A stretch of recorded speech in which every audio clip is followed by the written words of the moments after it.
call the meeting of the Rules Subcommittee to order for June 5th. Yes. So, Harvey, I woke up early this morning, the philosophical part of it, we're doing a lot of work and then we're gonna go, oh, we're just gonna do what EMS is doing. We're just gonna let them submit their CEUs after the fact. Yes. Or like post. So it would drive some of what we're doing in here if we're not. My only concern was EMS, you submit their stuff back in online. I'm just using them for example. I'm not saying we follow them all. If you get picked, because right now we pick 25% of the departments. We still got to do 10% audit. So we might pick one person from 100 departments. I'm just trying to think through this. What is this going to look like? And how do we and by how do we manage it? How do you manage it? Mm-hmm. I want to be careful not to create an unintended consequence, but I don't want to invest a lot of time in the rules if the rules are going to be one page for salary supplement. I don't think we're gonna be, one page, because I mean, there's still some things that we really had to determine as far as when we get further down into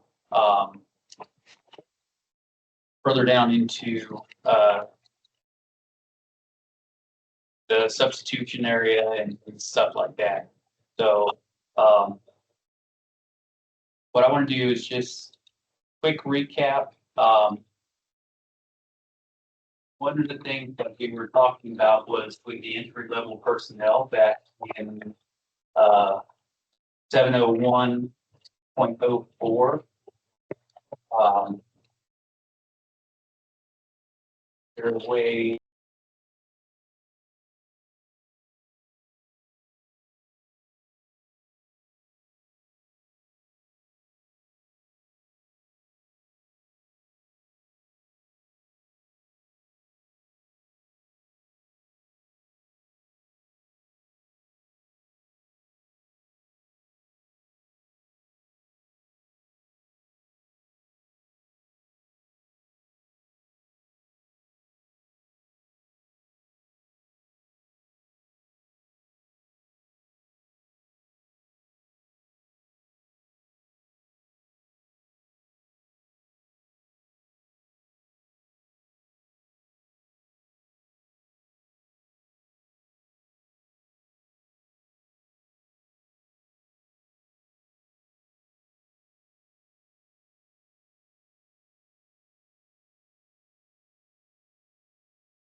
Yeah, it figures. He's always here. Mute. Yeah, you need to mute. Okay, that's fine.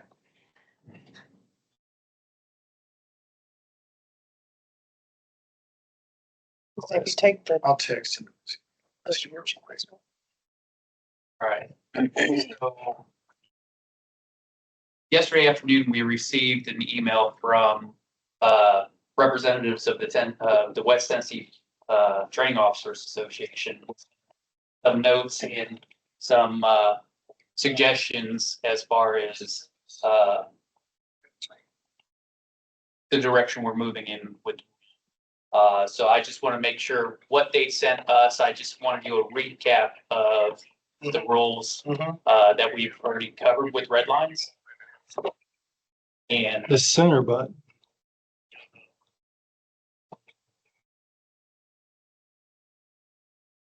Oh.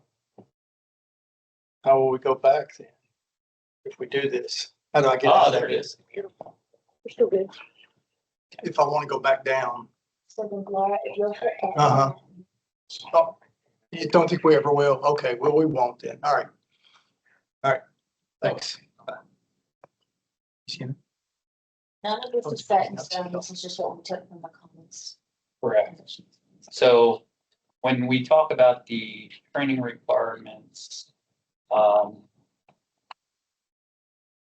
just like I said, I want to just recap based on what their recommendations to the commission are in comparison to where we're already at.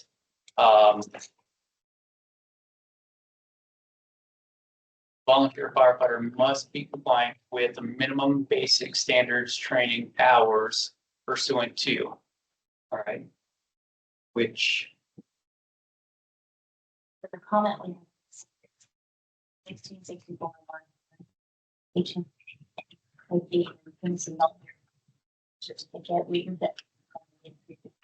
well, and they discussed that too inside this.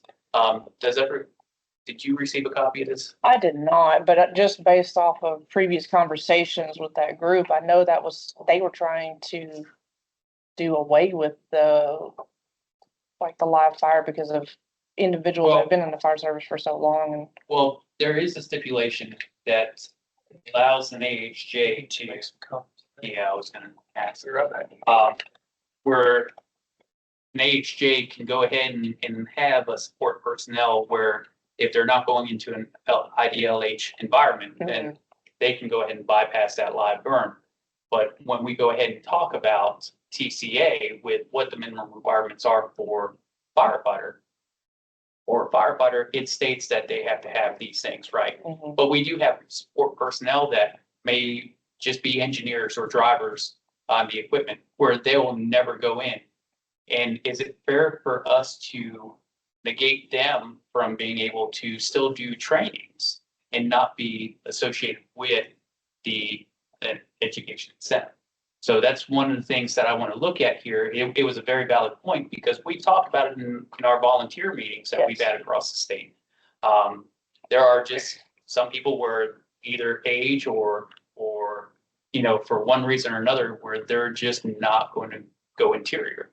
So we don't want to exclude them from being able to have the opportunity to do this. So that's why with David making these copies, I think the verbiage that we have now with the volunteer firefighter must be compliant with minimum basic standards training hours. I like the fact that we did that because when we're, as you know, in the commission office now, we're coming into a lot of issues where because they don't have that basic 64 or the 16-hour that live burn, it's negating them. And we don't want that. And, so I think with that verbiage right there, I think we're covering the basics because like right now we're dealing with one in West Tennessee that I know of where they've met the minimum training hours from another state. But because it's not our basic 64 and 16, it's excluding them from it this year. And it's a bad situation. So based on that verbiage, how do we check those individuals? Like, exactly what we be looking for Well, when we're approving or denying them? well, the thing is when we talk about that, they're having to upload their certificates into a case. And like, I believe we were on the phone where if an AHJ is wanting this to be validated as part of their minimum basic training, then it should be the AHJ that's providing the documentation for the correlation. Right? I mean, we have an office of 6 now, right? All right. Yeah. So when you take into account how many testings are taking place on a weekly basis, how many reciprocities, how many, so many things that our staff's already bogged down with, we don't have time to go ahead and verify correlations between the certificate that they're uploading that has no hours associated with it. So I think that should be up to the AHJ to provide that documentation. It should be on them to provide what that correlation is to make sure that it does meet that minimum basic training hours. Because if we look at what TCA says, a 16 and 64, right there, we're at 80 hours, right? And then we're looking at a live burn, which is going to be, depending on where they go, anywhere between 8 to 16 hours. So if we're looking at a minimum of 96 hours, all right? And if we have people coming in from other states, Mississippi, wherever, and they're providing a minimum basic of 120 training hours. Well, that far exceeds what ours is. So I think keeping that verbiage with the hours, and maybe if anything, we can put our minimum hour number in there, and that's what that 1664 live earn would be. So that way we know as long as they met that 90-hour benchmark or 96-hour benchmark, we're good. Makes sense?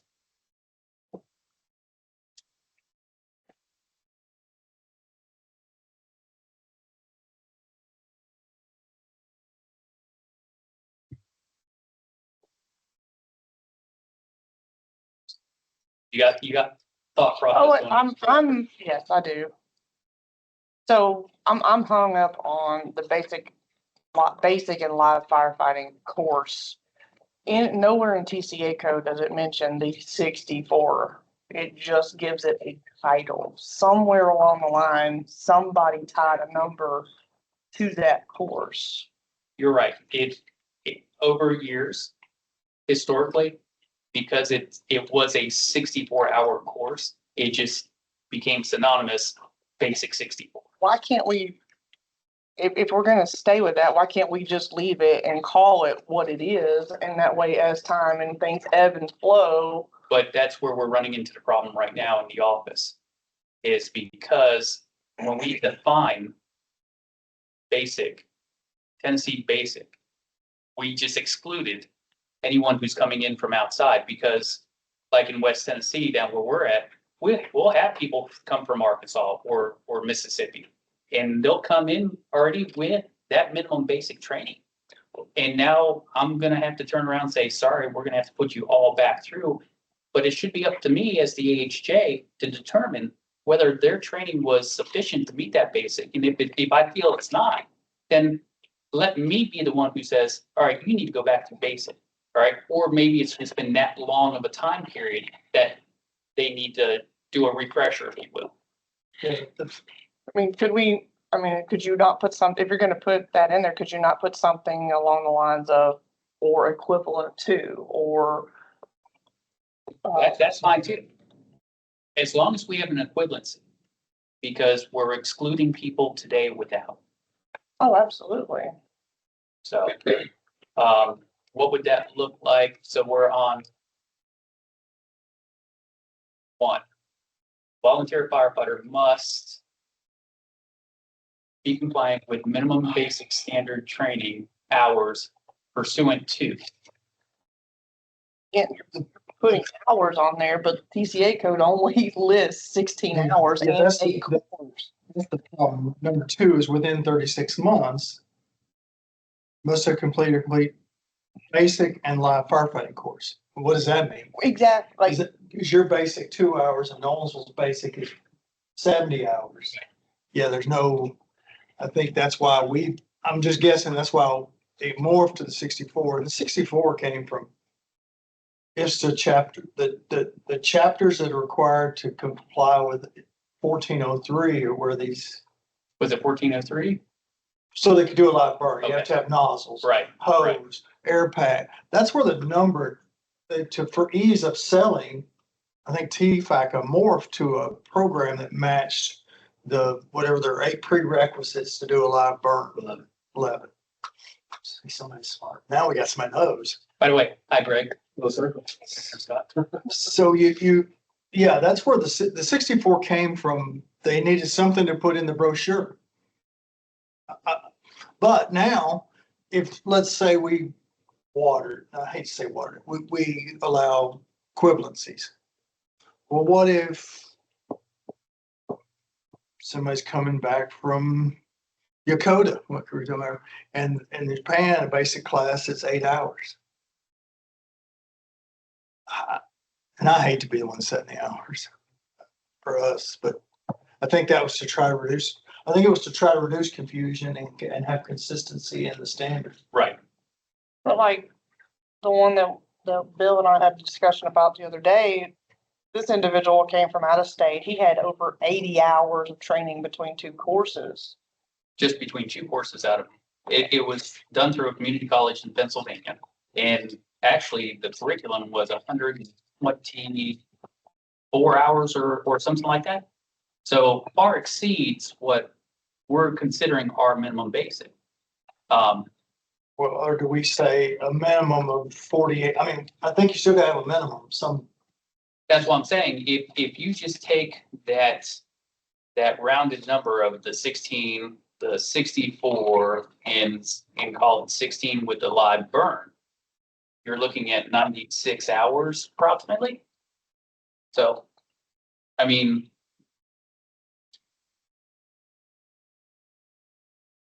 Should we take the word hours out, just basics, minimum basic standard training, do it? is it on the office to determine is that equivalent?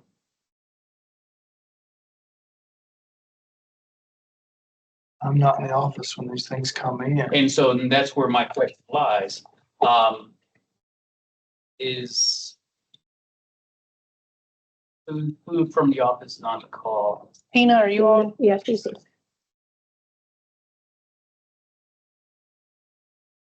Tina, can you hear us? I don't She think- may be on the phone. Or the statute doesn't. Y'all hear me? Yes, ma'am. Yes. No, we can. Have you been able to hear what we've been saying? Yes, I'm listening. So make it easy for your portion of the validation of volunteers. If we had a minimum number of training hours where the certificates were uploaded into a CADIS that were verifiable, would it be easier for you to say they have to have a minimum of 96 basic training hours, or just have it simplified as minimum basic training? Would it be easier, better question, would it be easier to have hours tied to this or not? Well, we can't get around the 16. No, It's 0.1 in Right. PCA. It's number 2 within 36 months, complete basic and live firefighting course. And it doesn't have the word hours. It But doesn't have hours. Yeah, in but it. it also says or equivalent course in the TCA code. I can tell you from my process for this year, for the 16, I've looked specifically for that 16 hours. The basic, because TFAC is basic, used to be 58 hours. And there are a lot of them that have the basic firefighting, but it's only that 58-hour course. So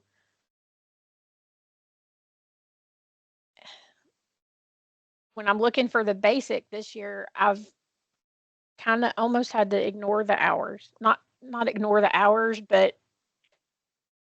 I've had to take into account that some of them had that basic before it become the 64-hour.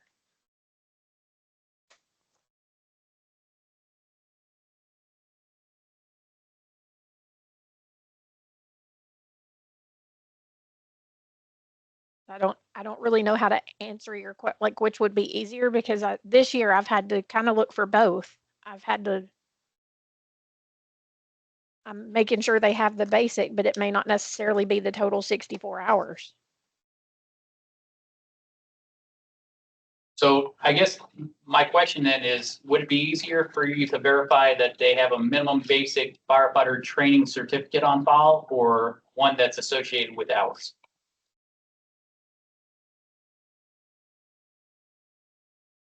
Probably just, it would be easier just looking for a basic fire course.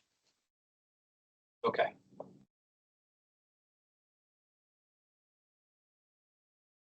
So do we want to take the word hours out of this section or this one out here?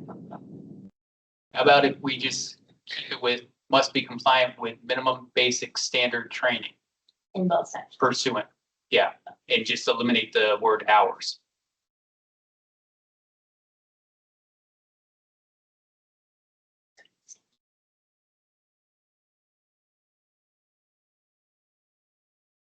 This statute, at some point, if the fire chiefs have their way, will get opened up. drop it in.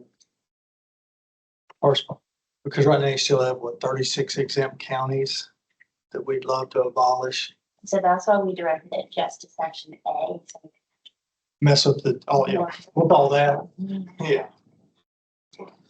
But I mean, as the chair of the legislative committee, one of our dreams is to abolish those exceptions and all 95 counties be back in. And while we have it open, we could fix that, even that first crack. if the counties, that's It's so confusing. And their populations have changed since this was written. Somebody may be not exempt anymore that was, jumped category. or somebody got more population, and now they're in an exempt category. Okay. So, Okay, yeah, we probably. All right, That yes, Do have, move on. we do have a comment on the chat. 16 hours.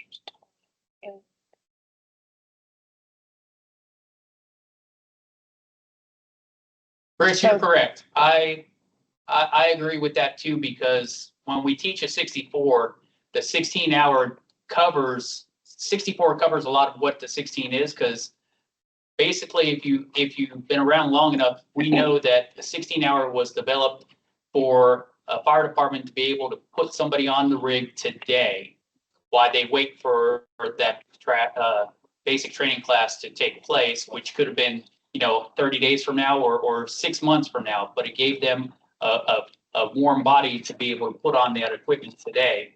And so it's just, when we do the 64-hour class, it is, you're right, it is a refresher of the 16. But because of TCA, it does state that 16-hour. That's where we're not hung up on, but that's what we're trying to navigate through. As far as the requirements for education incentive pay, it blatantly states must have 1664 and live burn. And that's, yes, and that's why we have been making and requiring everybody to have at least those three components. And so I get and I understand that, but if I don't have a physical certificate stating that you took a 16-hour course, we have no way of knowing. Right. It's an assumption at that point. And that's like when you and I discussed with Nashville Fire. You did your 16 in rookie school. It was part of that 400 and some odd hours of training. You just didn't have that 16-hour certificate because it was part of that.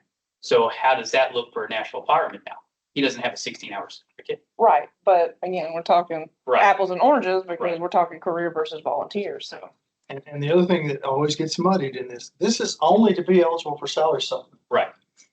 A chief can do whatever he wants with his people. Correct. And there are people that do it. They walk in the door and they're walking and talking, they'll get gear and they're going on the truck. There's no prohibition. I think people confuse that there's a prohibition against it. Now, is it a terrible practice? That's not what we're here to define. Not debatable right now. Not debatable. The one thing this only applies if they want to participate in Yes. educational incentive. Right. Has nothing to do with their ability to get on the truck, and fight Right. fire today. All right. Three Now, down the aisle. All All right. So number 2, a career firefighter must complete firefighter 1 firefighter. Yep.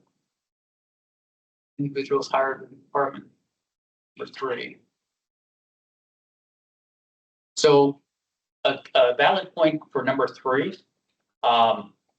We talk about inspectors and public life safety educators, but we don't talk about investigators. And we need to include investigators into this. So number 3 was where we combined paragraphs 4 and 5 of the previous rules. Right. Were investigators, how prior to today, how has the office treated investigators as far as educational incentive? They didn't, well, if that's all they were, they weren't eligible. It's very rare that you have an investigator that's not a firefighter too, though. Right. I mean, it could happen It in a could. big department. It could. I mean, but- for that, that's as simple as and or add that Yeah. title in fire investigator and or. Let's make sure we're including the investigators in there, because like for Memphis, their investigators actually have their own, their inspectors have their own, and suppression have their own EIP that they submit. So we want to make sure we're not excluding Is that individuals hired. So these, Yep. there can't be that many. No, I don't think there will be. Now, most of the fire investigators come up through the ranks. Anywhere else in this paragraph?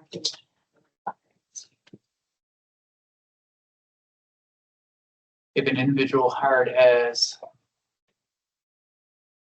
bottom half of the paragraph. Well, wait. Your colors are killing me.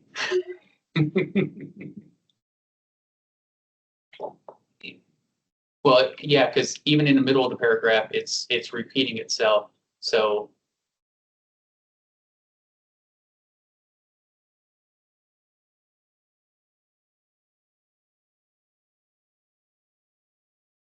So yeah, she's asking, what's the requirement? There is a certification. Yes. So just so that people online know, red is things we've taken out of the rule. Right. Blue is things we've added, and black is the current state of the rules as of July 1st, 25. thank you. All right. As I say, it could, fire inspectors must complete certification as prescribed by TCA code by the end. Could it be added into that sentence? You didn't mention that? It's the second, fire safety inspectors must complete certifications as prescribed.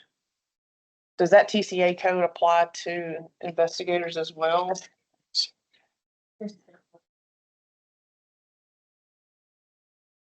We've got 12 months for that one, but the public safety, they've got 24 months to complete their safety two.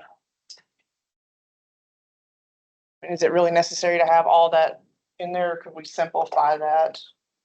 So 68, 121.13 does not use the word investigator, the statute.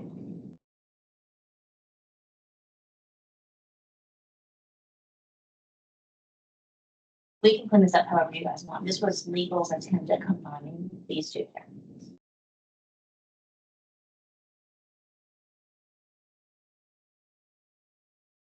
Why do we have the 12 months for the inspectors, but 24 months for the public safety educator?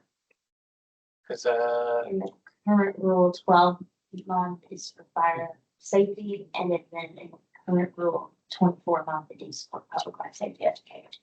But I think, what was the purpose of that to I begin think the with? state fire marshals, it has to be within a year. If you're the, if you're if you're the inspector, a lot of these are the 12 months. assistants of the commissioner. So it's 12 months in that TCA. So could we take out the TCA code in that second sentence? And just put fire inspectors and investigators must complete their certification by the end of the calendar year of the 12th month of employment? legal.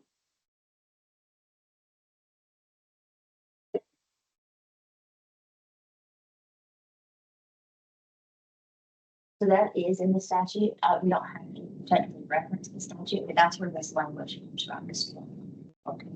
I mean, if we took that TCA code out and we're able to put that word, the title of fire and inspector. Are you aware of, and legal can take this back to the drawing board, but are you aware of any statute currently requiring inspectors to do inventory? I am not. So- If they are hired on as a fire inspector for the municipality, they have to get their license within 12 months. What, I'm sorry, investigators. Investigators, That I do not know. I'm gonna look it up in a second. Yeah, I was just making sure that 12 months was in here. It's in six, whatever this is. 68. Yeah, two at the two, in point two, let me make sure. It's an A1. It's A2 at the bottom. The employee and governmental entities shall have all newly employed applicants certified within 12 months of the date of employment. It's in 2 at the last sentence. That's for investigators. That's for Inspector. inspectors, and then got to investigators. Investigators. is not. It's not in this statute. I'm gonna see it. Anybody studying? Anybody comment?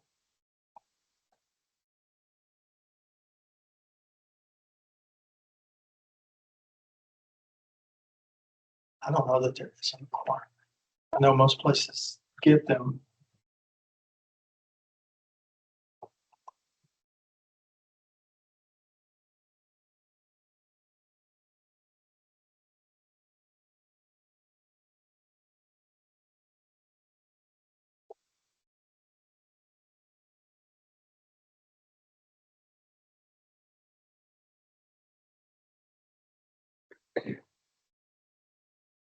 Okay, 68, 102, 110 talks about under the state fire marshal. 102 through 101, 110 shall investigate the cause, which I think that's about the fire marshal's office.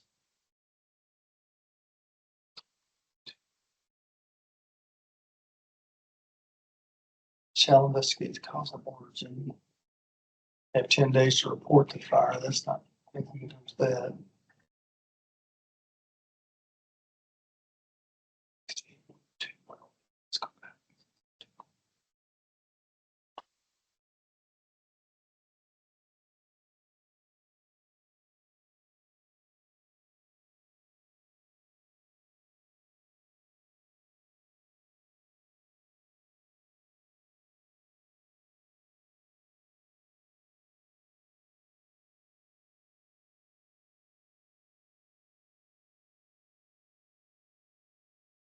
Within 1 year of date of the system must complete a 16-hour course.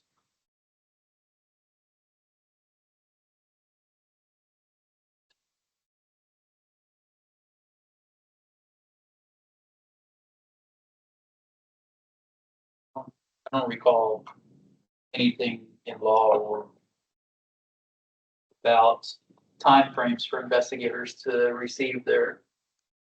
Here in C of 62, 68, 102, 108, they have 1 year to get training from the state fire marshal's office and teachers reporting, fire incident reporting, fire cause determination, legal requirements. But I think that's the chief's orientation course because they're listed as the assistant to, they are Right. responsible for the investigations. Right. So I think just leaving it as 12 months across the board would be. Be suffice. Yeah. Chris Payne version. They have 12 months to do this. So do we want to put in the word investigators kit or not? No, I think just so they're not omitted, Okay. because right now they're omitted. If they're not firefighter, Correct. which most would be, but there probably are some outliers. Is there anywhere else in the rules that you guys feel the word fire investigators needs to go to establish that understanding? Well, right now, we're at the beginning pieces where it states eligibility. Oh. What happened? Uh-oh, Went dark. that's not good. Are Somebody, you dark? No, we're still on. is somebody Hit the in the other mouse. room playing with remote control? No, we have the remote.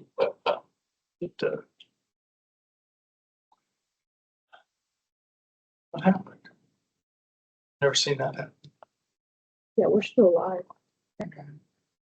Oh, do your Windows K again. Yeah, do you what's okay? It's on. Never seen it go to sleep.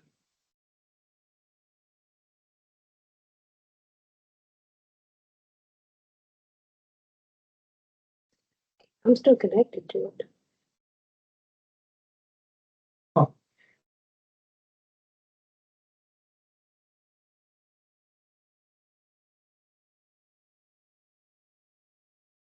Here it is. Somehow you just understand It's that. still showing me connected. I don't know. How did it done? Screen. You hit the Round button. button.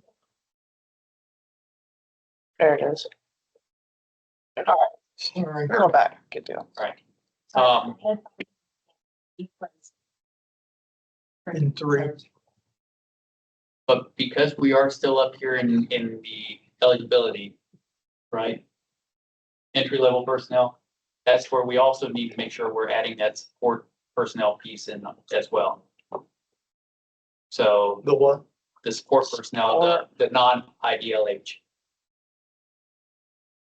So I guess go back up, and do we want to put it somewhere between volunteers and this? Well, Well, what is their certification? they'll have the minimum. The exclusion would be the live burn piece. Well, then,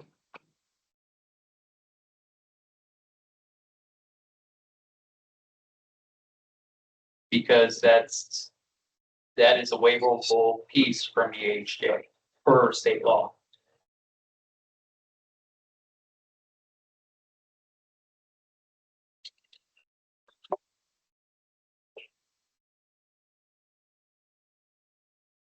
what are they, 600 or 800? If they're a volunteer firefighter, they're already covered. Doesn't matter what their role is. So are you saying take the live burn piece out altogether? No, I'm not, I'd be the last. If they're rolling up in box 94 in this county, they're not firefighters. Hold on. You know what? Compliance with minimum basic standard training pursuant to. So Yeah. the only thing that the commission office would need is to have a form for the AHJ to be able to attest that this person is a non-IDLH individual. So that way the commission office is not looking for that live burn component. So the rule currently reads, including approved live burn within 120 miles down. But there was something That's that what TTA David, says. there was something that David brought to our attention in the code that omitted. David, are you on? Doris, David Doris? I don't think he's on here. I can call him if I need to. Berthoff, do you know where he was referencing that? I know that was something that he had brought to our attention. There was something in the TCA code that, Nothing that he shared with me. I'll give him a call here in just a second. I'll do it right now. thank you, sir.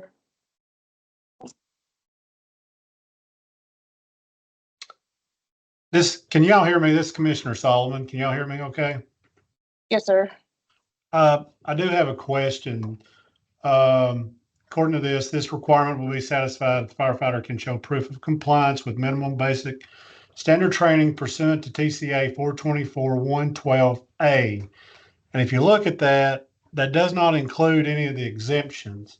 So if you leave that 112A in there, they're going to have to hit the 16 hours and that 36 that's under that. And then you go on to say, including approved live burn with 120 months or approved certification 1 or above, having no break in service exceeding 60 months. So my question is, should we remove the A portion and just say pursuant to TCA 424-112? We added the A in the last subcommittee meeting because our concern was that the exemptions in the statute would cause more confusion for the firefighting division office. So that's up to you guys how you want to handle it. We can take that edge out, but then we're going to have to make an analysis of the exemption part of the statute every time we decide to pay firefighters. You remember talking about this in the last meeting? flips. No. So I don't. because of the way that statute is written, if we put 112 by itself, Really? then we're referencing all the population exemptions. So somebody's going to have to.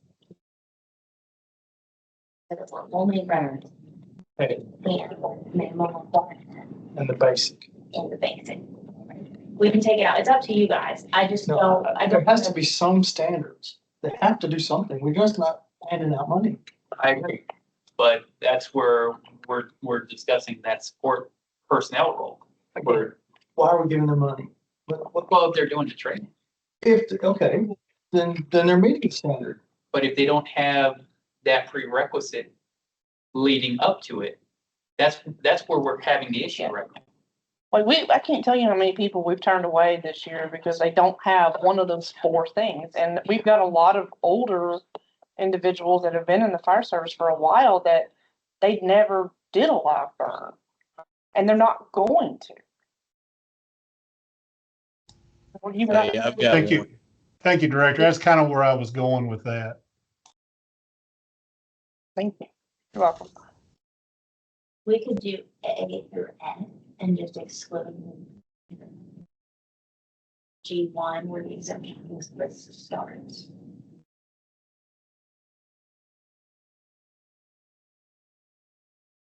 But it is an educational incentive to do education. Right, and if they're doing the training, David, they're doing the training. Yes. But the problem is in order for them, Well, then to get their 30 hours this year, do the 16. They That- won't get the live burn. but- Yeah. it's the live burn portion. We're not telling them that we're just gonna give you money for just Hanging out. hanging fire out. station. No, we're still telling you that you have to complete 30 hours of training. It's this prerequisite component of it that's hung up and excluded a lot of people this year because of the requirement of the 16, the 64 and the live But burn. that's TCA. We didn't like that. But no, we're still having it. Where the disconnect is when you have support personnel who's gonna come in and drive that fire truck. What you're doing now, Yeah. you're going and driving a fire I truck. still got served. Right, but for those that Don't. don't, and they're not going into that interior or that IDLH environment, they're now excluded, even though they do 30, 60, 90 hours of training with their departments each year. But because they don't have that component of the live burn, they've been excluded. I think if But that's the law. But There's- there's a waiverable piece. there's a component in the TCA, I think I found, I'm reading through this and remember when David was talking about this, it's like 2C. 2 says any firefighter who is certified by a medical doctor is medically or physically unable to complete the training requirements. However, the fire department may not allow these firefighters to engage in active fire operations. C reads, any firefighter who is certified by the fire department's chief officer that they will not operate within environment determined to be immediately dangerous to life and health is exempt from the live firefighting portion of the training referenced in A2. A2. So there's already a component saying that these individuals are exempt from that. But when we write it into the rule that it must, if a They volunteer must has 1664 and live burn to qualify for for- education incentive pay, you've now overwrote this TCA rule. You're telling them that we're gonna hold them to a higher, harder standard than what TCA is saying. So TCA is for being a firefighter and we're doing the educational incentive. Correct. So if we want to raise the bar from the statute's the minimum standard. Right. We can be more stringent. We can, So that's up to you guys. but because of raising that bar, we've now excluded a whole group of individuals that have been already getting EIP and will never get live burn. So if we take A out, if we just reference 112, that leaves everybody back in. And then we just still have the problem with this section shall not apply to counties having the following populations. So we could just exclude or just not mention the G1 part. Yeah, or you could just add C, A and C to the 424, 112, sections A and C. It's the exemption back in. My only fear is firefighters are creative little individuals. That they are. The whole department's gonna be exempt by this chief's sign from the live fire. Can happen, it doesn't stop him. Doesn't stop them today. That's true. But what we're wanting to do is make the rule make sense. And because we, we contradict each other. We contradict the rules back and forth all the way through. And it's clear as mud. And when it's making it impossible for the commission office to be able to do their job, then we gotta fix this. We gotta make it right. And so how do we streamline the process, but then be able to include everyone who meets the eligibility benchmarks Yeah, you to do receive it? A and C there. Get some room. Just a And little then- more work on the office. Well, the office would just have to come up with an attestation form for the fire chief to fill out. And once again, it's putting the burden back on them. Wait, if y'all write this up, so that there's some flexibility, we can write stuff into policy and procedure, we can create, That's a bad word, legal. Legal doesn't like policies. They But- want everything in the rule. we can create forms and to have them fill out so that we can make sure that these guys are, they're exempt or whatnot, so. Well, again, you don't have to write a rule. It's already written for you in this case. Right, but I've gotta have something stating that this person's exempt for Well, said yeah, reason. yeah, the form would have to come from you. Yeah. And it says certified by the department's chief officer. That's left open for your policy. How you certify. I think an attestation of the age check. Makes sense. But I mean, that's internal. Anything that affects the outside of the state employees, we'll have to do in rule. But anything that just affects the operations of the office, we can do in policy or in SOP. Mhm. Damn. Right, Right. moving on.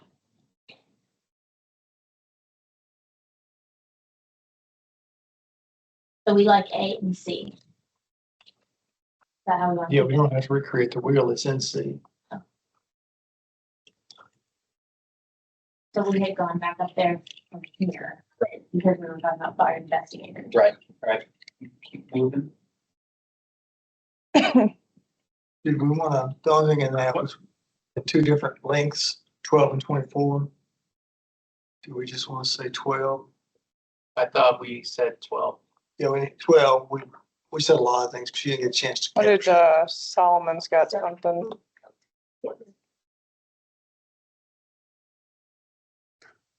I'm sorry, going back to that, we've just included just A and C. We didn't say anything about the exemption that's in the law.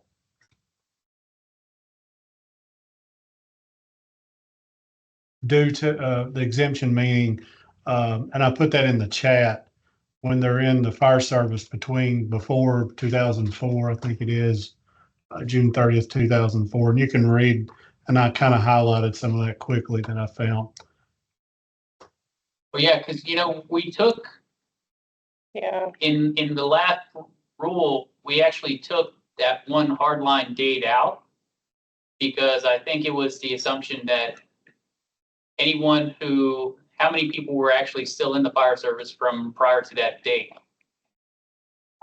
I would opt to leave it out as well, because if we've put in there now that they can fill out, there's a exemption from this, I think that will capture all those individuals anyhow. Wait, what's D say?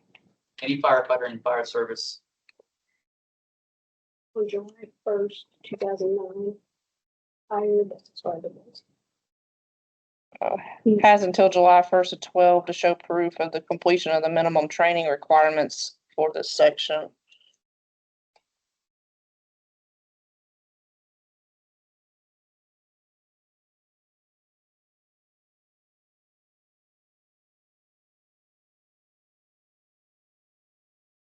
keywords, any firefighter, fire service? Hired, accepted. Marbeth, can you reshare your screen? That's the wrong thing, cease.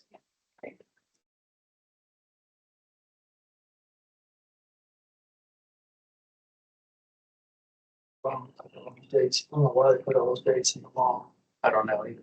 Well, it's because they were standing up to, this thing was wide open because they were making the rules. That rule was Well- coming into law and different people were plugging things on. So to that point, the dates and stuff that are in Acatus are questionable whether they're correct, because we have to have people like to go in there and put 1/1/1/1/1 as their start date. And then we've had instances where they send in dates on their Excel sheet that are different than that's in Acatus. And so again, we're kind of at the mercy of people keeping accurate records for that. But in our rule, we're only touching these two. We're only referencing that we're only telling the office to look at those two rules. We're not telling them to look at all these. Right. Because then they get into the county stuff we're only asking Yes. Tina to look at two rules, A and C. These don't exist in the office. What did you read? E?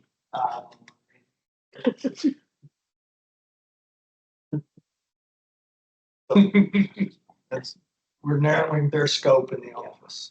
Because these dates have passed anyways. Really, that doesn't apply.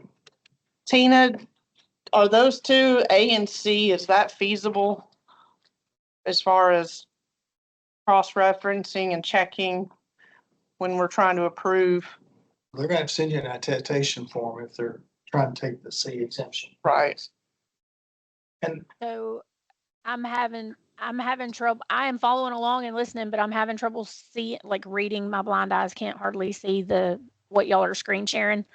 So A is, hold on, she's pulling back up where we're, yep, okay. so we are actually, I guess, we're looking at the TCA code. Yeah. So it's not on there. that's not on the screen. The TCA code's not on there, but the TCA code A reads any full-time, part-time, or volunteer hired or accepted as a firefighter on or after July 1 of 2009 by a fire department recognized under Title 68, Chapter 102, Part 3 must meet the following minimum training requirements. And that goes into the 16-hour and then within 36 months after hire acceptance date, firefighter must have completed, after joining the department, the basic live firefighting course. The other piece that we're adding to this is under C. 2C. Any firefighter who is certified by the fire department's chief officer that will not operate within any environment determined to be immediately dangerous to life and health is exempt from the live firefighting portion of the training referenced in subdivision A2. So we could create a form that's the department could fill out and says this person is exempt from the live fire component because of their support personnel. Yes. Yep. And I mean, I'm already checking for the intro and the basics. I mean, it really wouldn't be. We're taking the Would I hour then have, equivalency. I mean, would I have to start necessarily looking for, when it talks about having it within a certain number of months of employment, the way I've processed this year, it's been within the number of years of participation in EIP based on the email we had from Lee as to when their clock starts. I haven't necessarily been looking at how long they've been in fire service. I've been looking at when they started participating in the program. And that's correct. We said that. So as agency or as departments get further along in participating in this program, if you hire a firefighter tomorrow, his clock starts tomorrow, not when the department started in 2019. Right, but it's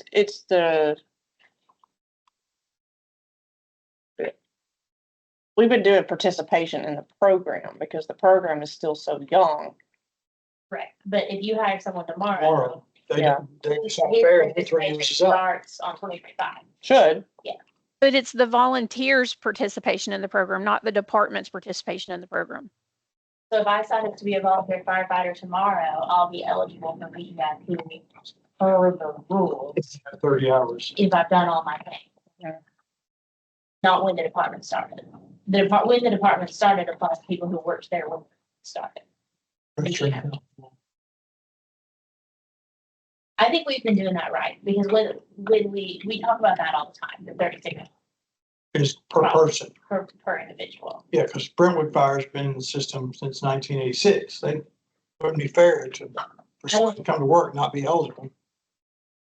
I don't think Tina's been doing it wrong. I think what Tina would be looking for, if the rule looks like this, would be either a live burn certificate or an attestation. That they're not gonna do it. So you'll have 16, 64. Well, Well, Well, maybe not. You'll have the minimum basic standing training standards. And then you'll have either a live burn certificate or an attestation form saying they're exempt under C. So you'll just internally will make a checklist of what to look for, making sure you're paying out for the right thing. I think that's all. But I want to make sure Tina, like you said, that and it's not just Tina, because we have to, when we do this, we have to look at life after Tina, right? So Absolutely. moving forward, because we're all not gonna be here forever. So what we do, we want to make sure it's gonna make sense to those that follow, right? Because right now we're paying for the sins of our fathers. We don't want to do that 3 years from now. Continue paying sins.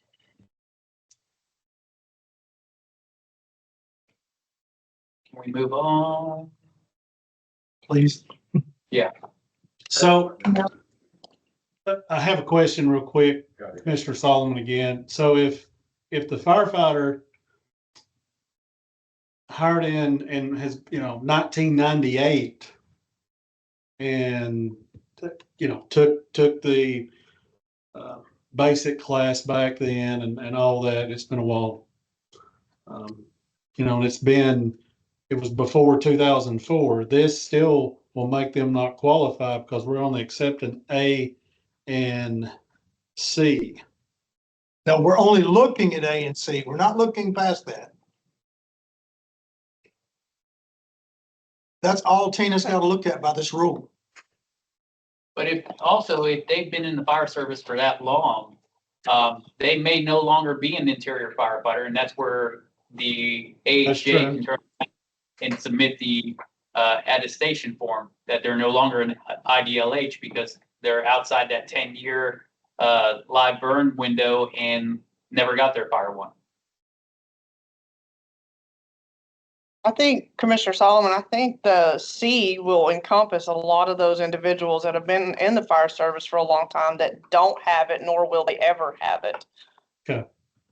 I just want to make sure that that the folks that has went through training and our firefighters, volunteer firefighters, went through the training prior to this TCA, that they'll still be eligible, even though they have completed, the training back in maybe 93 or whatever it may be. I just don't want them to get hung up because of that section B is not in there, if that kind of makes sense. Chris, you said you took yours in 1991. What did you take?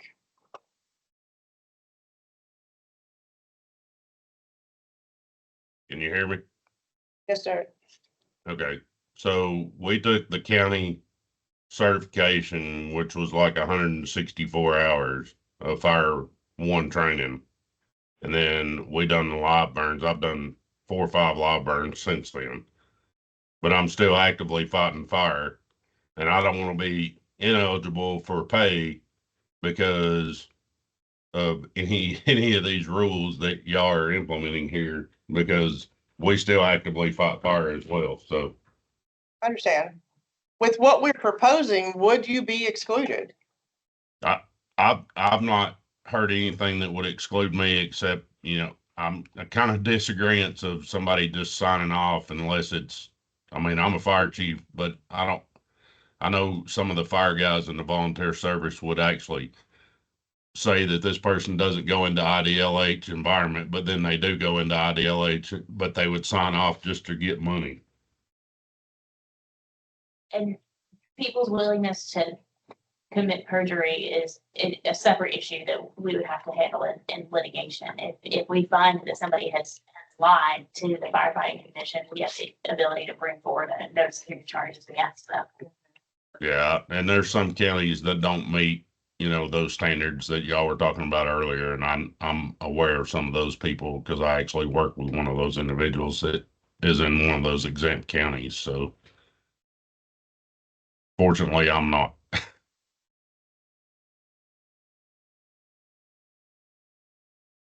So yeah, the attestation form would be, I attest under penalty of perjury that this information is true and accurate. Yeah, I'm just saying, make sure that y'all are covered based on when these individuals are signing off on that.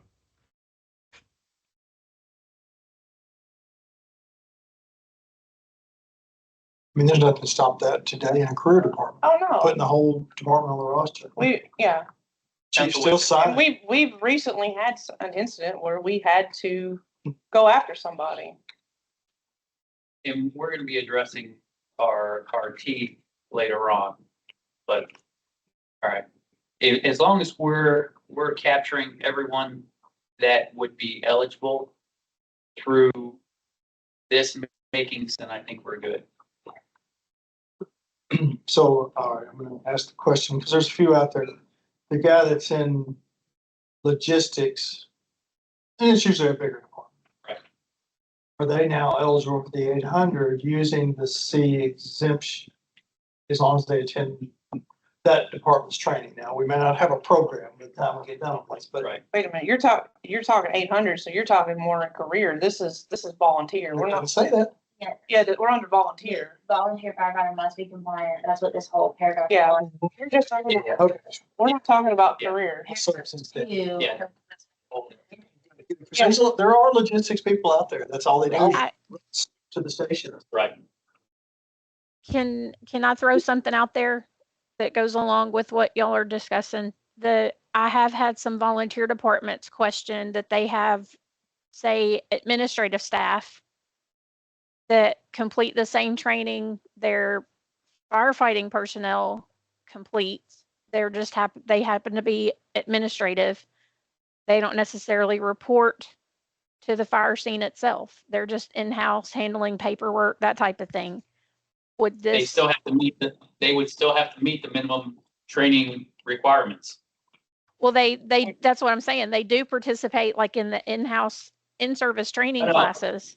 As part of the entry level, they would still have to meet 16 and the equivalent class. yeah, the 16 equivalencies. So it's not like I can go ahead and call up Temps R Us today to have administrative staff come in and they sit through our training class, for 30 hours and get it. They can't because they didn't have that first component of the entry level minimum training standards. Tina, are you talking about full-time or volunteer? For volunteers. Yeah, they would still have to have that minimum basic training component prior to be eligible for the education incentive, even if they did the 30 hours. Without that free, that. But if they had an initial- intro and a basic, would that attestation do Then away at with that- the requirement for the burn for them to qualify? Yes, then that would, if they went through the minimum basic training standards first.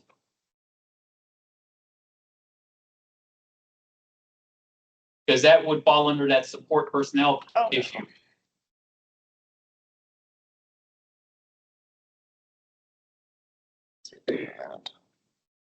Oh, how does it keep doing that? Make sense, Tina? Yes. Okay. Yeah, that's where that whole support personnel component that we're adding into it comes into play. So provided that they did come in, they did do the minimum basic training standards or equivalent. And then they did sit for the 30 hours with their department Luckily, the for right the person training. infections us. Then under the support personnel aspect, then yes, they would qualify for the 30 hour voluntary education incentive. DC, says no say. But not until these rules are. Correct. We can't. Correct. Correct. Yeah.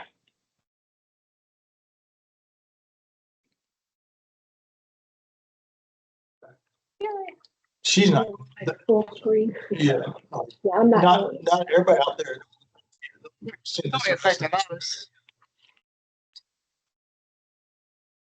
I don't know why it's doing it. Yeah. So did you see David's? Yeah, it's in the 1010, chapter 5, support personnel.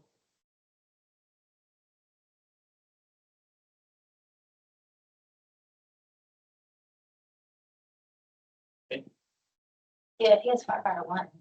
You're going to exceed. Yeah, Yeah, yeah, if you have firefighter one, you've already met the minimum benchmark. Yeah, you're way beyond. Unless your career, then you have to have your fire two. So, That's a different rule. all right, so moving on. And- What? Well, in the grand scheme of things, we originally estimated 8,000 volunteers would get the money. We're down to 1,000. less than 1,000. So I don't know. Oh, gosh. If every admin out there gets it, we'll be up to 8,001. Oh, man. All right, The impact will be, that'd be a great problem. To have to go back to the legislature and get more money. Asking for. Oh, I'd love to be able to do that. That'd be But awesome. we're long ways. We're headed in the wrong direction for that. What's next? David, welcome to the chat. We're actually going through the recommendations that you had submitted to us.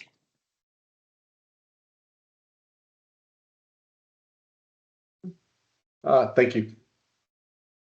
So the next change to the changes.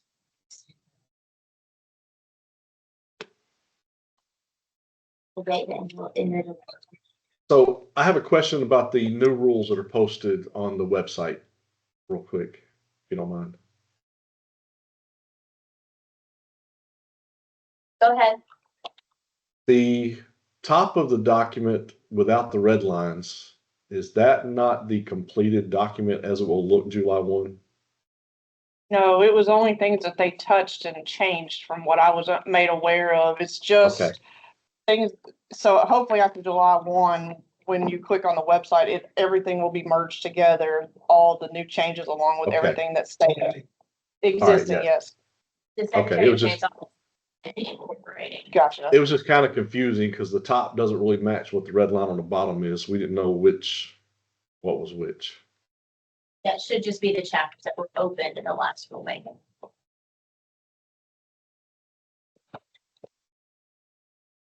So the length of training we agreed should be 40 and 30, right? Mhm. Hour testing, correct. We missed something. No, okay, Ready to vote? yes.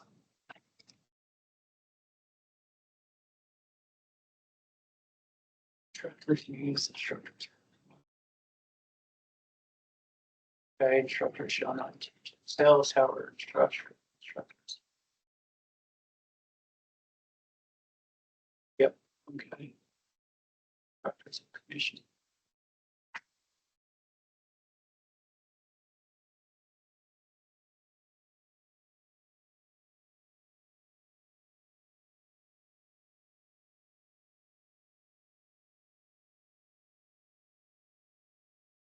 So the word substitution form in D there for one in-service training substitution form shall be submitted.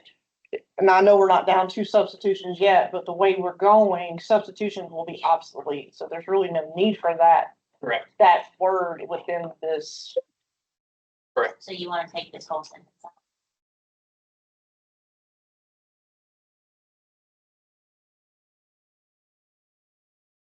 Well, I think substitution is not going to be completely gone because college courses.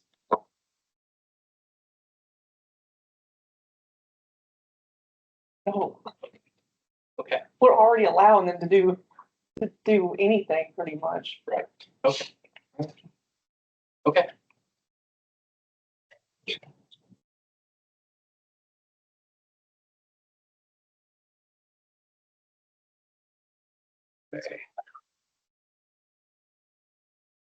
So Heather and I discussed this, last time we discussed 4A. This subcommittee mentioned that we needed to tweak some version of this rule.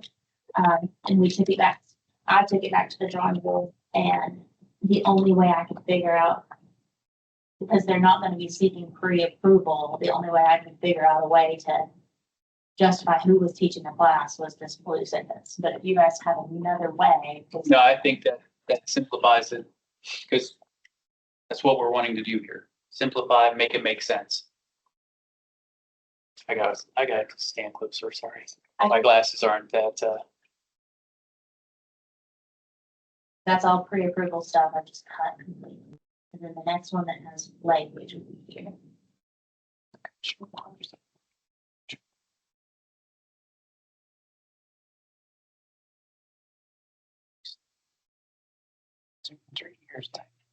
yeah, Okay. I'm stuck on that once every 3 years and. Well, I've got the laws here. Right. We're making up stuff that's not there. Right. Okay, so domestic violence training, it's very short, 424-111. The curriculum requirements of the Commission on Firefighting Personnel Standards and Education shall include materials concerning domestic violence training. That's it. That's all I it think says. today it's tied to firefighter one only, right? Nope. Firefighter 1 and officer level series. So that's an add-on to the law. I mean, the law says we have to have it. The curriculum requirements and what curriculum, but don't get me started. Curriculum of TFACA maybe, but the curriculum of the Commission on Firefighting Personnel Standards shall include materials concerning domestic violence training. Okay, that's it. That's the law.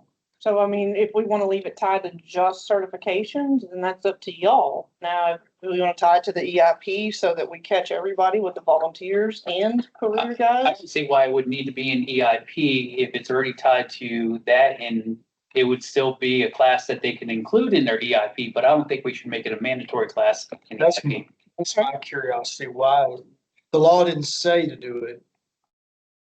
We did it as some of these things we did to make it easier for training officers to come up with their 40 hours. Let's be honest. Yeah, that's a suggestion, yeah. Or they would never do it.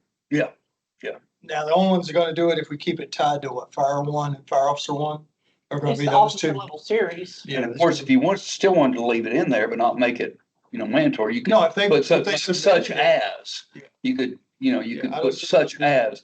law doesn't require that. Yeah. I just pulling the. So do we what's wanna current just take- law yesterday. Take that out as well. Axe it. Well, let's look at the others that we've got in there too, while we're looking. What's the first one? PTSD? Okay, so there's two different laws. Be real careful that we're not Right. crossing into something that's not ours. Right. So the 751-206 is what qualifies it as a presumption of workers' comp. Right. You saw a direct witness of death, it describes it. That's the law. There's no training component in that law. Okay. None. But there is the fire marshal's office awards grants to pay for the workers' comp. That's 50-6-111. It's Which different. now is tied to a training component. Yes. The Dustin. If you want to get the grant, you have to have annual training. Correct. It doesn't require it for us to require it. The law just says they're eligible for a presumption. Now, if you want to get help paying for it, yes, you have to have a training Well, component. no different, that's no different than VKF. VKF does not mandate the commission. No, that's not, well, I was getting to that one. I've got one here highlighted. So, No, so the question is, do we even need B? What else is listed a little bit further down? SIDS, I got that one too. What says in SIDS is all emergency medical technicians and professional firefighters shall receive training on the handling of cases sudden SIDS as part of their basic and continuing training requirements. Like a mini pump. All right, so it sounds like, That's a local thing. yeah, So if we wanted to axe all of that, All just for B. sake of ease, then we can. Yeah, I'm saying, we're not required as the commission to do any of these. Well, we are required to tie domestic violence training But is something we it's have. a firefighter and to fire officer. Now, I get it. Some departments, if we don't make them do it somewhere, maybe they'll never do it. Well, that's the department's fault. Correct. The law is the law. We try to make it easy for chiefs, an easy way out. You'll do it or you don't get the money. So B, we're redlining Take the whole thing. on. We don't want to require any specific training. And that'll help Tina as well, because she won't even, Look for it. yeah, Right. She look for every 3 years. there's really no way. I mean, her and I actually talked about that and there's. Now, I think it's the right thing to do to do the SIDS train. I'm not discounting that. And I think it's kind of like other grants. There's strings. But it's not in the law. It just, if you want to be awarded a grant from the state fire marshal's office to offset your workers' comp costs, you must provide training. But it doesn't say the commission has to provide that Right. training. Right. So Good. So I've heard also, I'm double reading, making sure I got the most current law. C, A, E.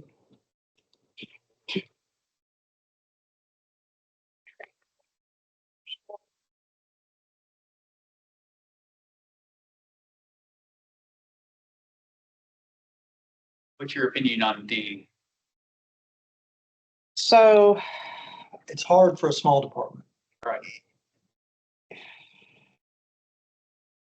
Yeah, when you're Again, national, you got 500 captains and lieutenants or officers, then yeah, you could have a class, you could have a track for them. well, yes, but again, that's not something that we're able to really track. Again, we're up to the departments to keep, the rank and whatnot up to date, which they don't.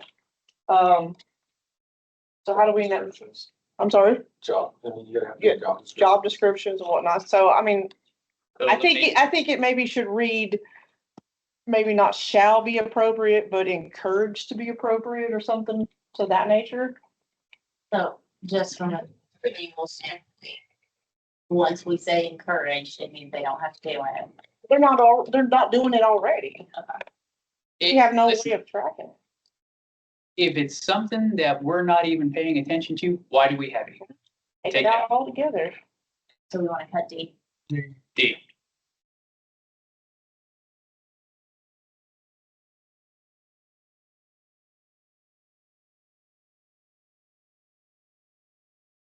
So computerized training, So I mean, the following. department shall schedule their training in accordance with requirements. That's really. Let's go ahead and strike that. Training provider should provide information that outlines the course objectives, which that's what we're requiring Target Solutions and Fire Engineering and all them Fire Rescue One to do. Yep. So leave that. Right? How? The professional outlines the course objectives. So how would they do that if we're not requiring a pre-approved program? If they're just putting their stuff in and logging it, is that necessary? No, Strike it. threes. How are you enforcing 3?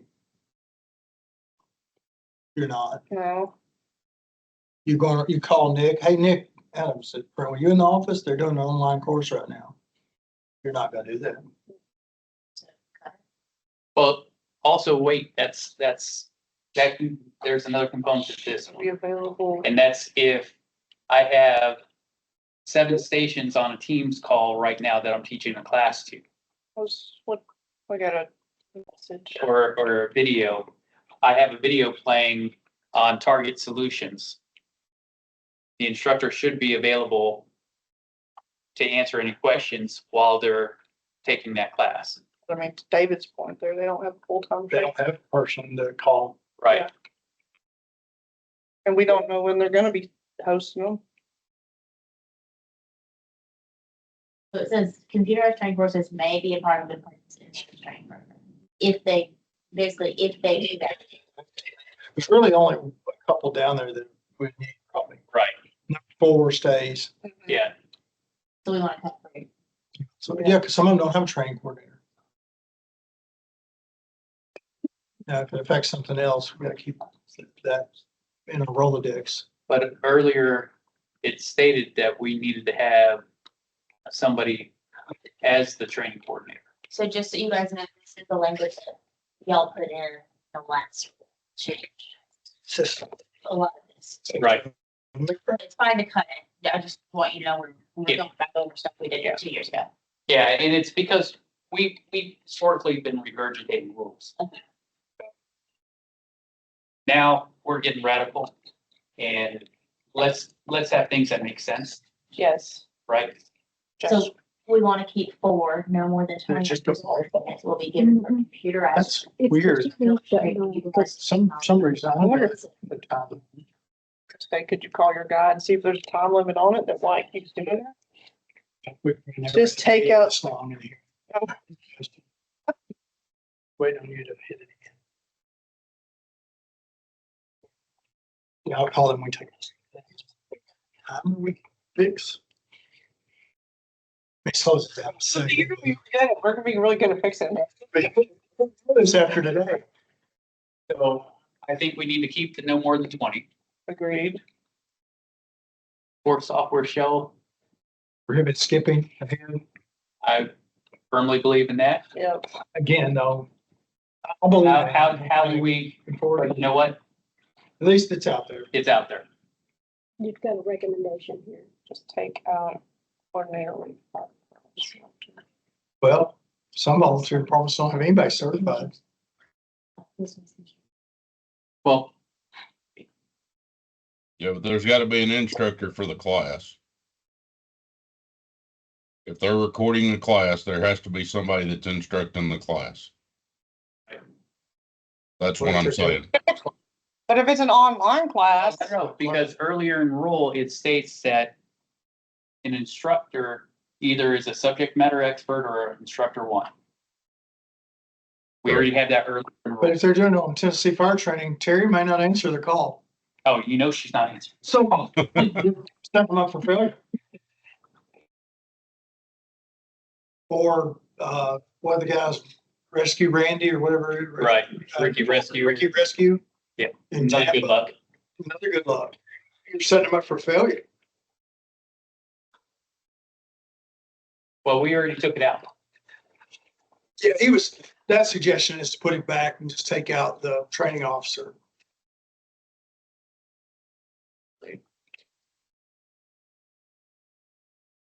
Cause you might have that night owl that does his 1 hour at midnight till 1. That's just when it's quiet. He doesn't go to bed or that early bird that gets up at 5 a.m. and goes online because today's the last day. So he's procrastinating.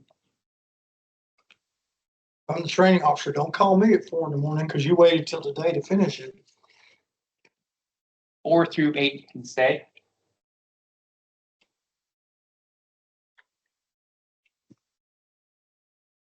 Agreed? Agreed. agreed. All right. I have a question about 7. All right, what you got, David? So on line 7, it must provide a certificate for each individual, and that certificate must be kept on file for audit purposes. A lot of these software platforms that people are paying for, and even me with TN fire training, like most of the state, allows us to run reports with all that information on it. Do we still have to keep an actual certificate on file, or is electronic records okay? Well, as I'm just speaking for me as an auditor, if you have a list from TN. Target Solutions, Yeah, that's the certification that you completed. It's not a, That's not it's not the but me as a traditional, training everybody's got a piece of officer, paper. me as a training officer following your rule, I keep actual certificates because that's what it says. Well, do we say proof of completion? I like That's the that. roster.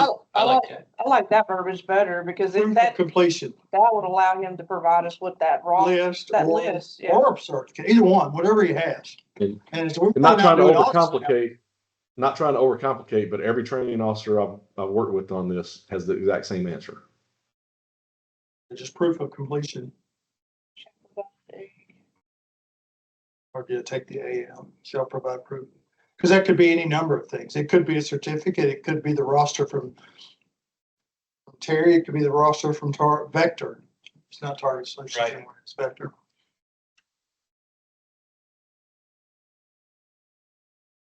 Then take out that second certificate. This proof shall be kept. We have to have something to audit.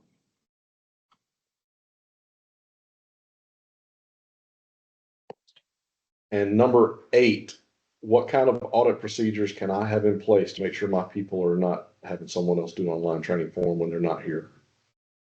You have officers in every station, right? I mean, that's, David, that's an AHA thing. As long as you guys have a procedure set up, then you're good. It's not for us to tell you how to manage or how to audit your own people.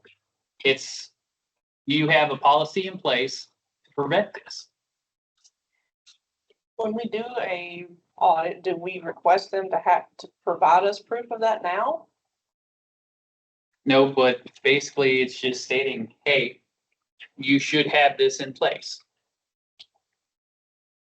And it's, my assumption is it's to cut down on pencil whipping. we're not saying it's going to, we're just, Right. But we here's the statement. encourage no pencil whipping. We can't write Correct. that there. Correct. So the department shall have an audit procedure. David, how do you audit your people now? How do I audit someone that does it at home? Because we don't tell them they have to do it on duty. Right? Well, if they want to do it at home, that's their own thing. If they want to go ahead and do work at home and not get paid for it, but But I think his point is that he doesn't have a way to audit it if they're doing it at home. Am I correct? Correct. There is no way for me to audit 167 firefighters on when they do their online training that they have to log into individually. Well, I mean, if you go okay, take a college class So- and do an online class, you can't prove someone else does it.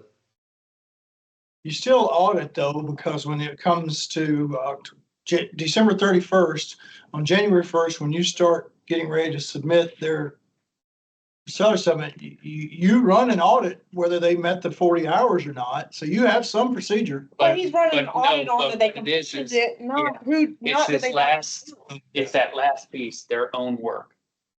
Yeah, he's That's- auditing it, they completed the 40 hours. This, He doesn't have a way of auditing that they did their own work. this is leftover verbiage from the original online rules where it had to actually be scheduled on exact dates. The training officer had to be available in an office during those exact dates. There is no way to audit that someone is not having someone else do their own work on online. I mean, I agree. We've got policies that state that and we will handle that internally. But me as a training officer or the fire chief, we cannot audit online training. Maybe one of those we need to axe it because it needs to be on the AHJ, not us. Agreed.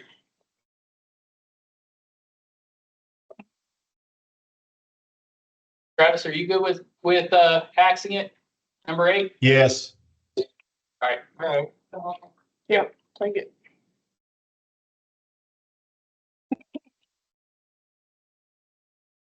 All right, so when we go to number 5, there's some questions that across the state concerning attendance records. We do have a sample form that's on our website, and a lot of our departments have created their own based on that form. Now, do we need to have it to where this is the only attendance form that they should be using? Or when we go into computer training, they print off that roster.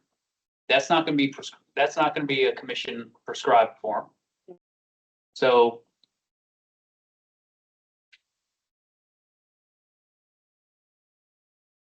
I think, Just the Just with prescribed it. part out. yeah, the prescribed part, I think we need to eliminate.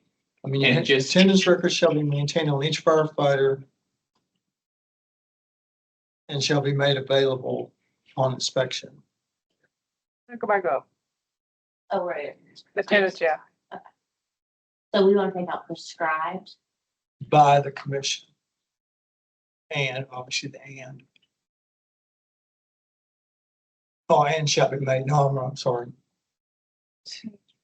No, the attendance records shall be maintained on each firefighter in a form and shall be made available for inspection upon request by the commission. Does the commission even provide a form now? No, Yeah. that's the problem they're having now. We're, No, we do. We have one on the website, but They don't always use it. Okay. Yeah. not Target Solutions doesn't follow that form, but it's still an attendance record. Okay, okay. That form was to try to help the departments if they didn't know what to do. But everybody knows how to use a spreadsheet now. the training coordinator and head of department conducting in-service training shall certify to the local. Commissioner Wigram, he's probably just snoozing after a while, so he'll click the button on the remote ever so often, So We've got a mouse too. you got a mouse too, just to keep that. but it's snoozing. And then the last line, such records shall be included on a form prescribed by the commission. The last line of that paragraph.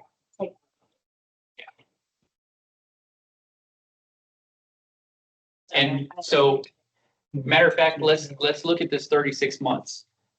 When we audit, we actually tell them that we can actually go back and audit any of their records from up to the previous audit that we did on it. That previous audit could have been 60 months ago. So here's where one of those contradicting factors come into play. So I think we should do a period of either 60 months or their last audit. Something in that verbiage realm. Cause I know we've talked about going to like a 5-year cycle. Well, we're on a 5-year cycle, but then there's some that might pop in prior to that. But we need to make sure that we're consistent. And so either we do a period of 60 months, which would be that 5-year window that they have to keep a training record. I would just say till the last audit. I would, Or last audit. Yeah, yeah. Because if I audited last year or I audited 3 Yep. years ago, That makes then- sense. So you're saying change this to the last audit? well, but here's the thing.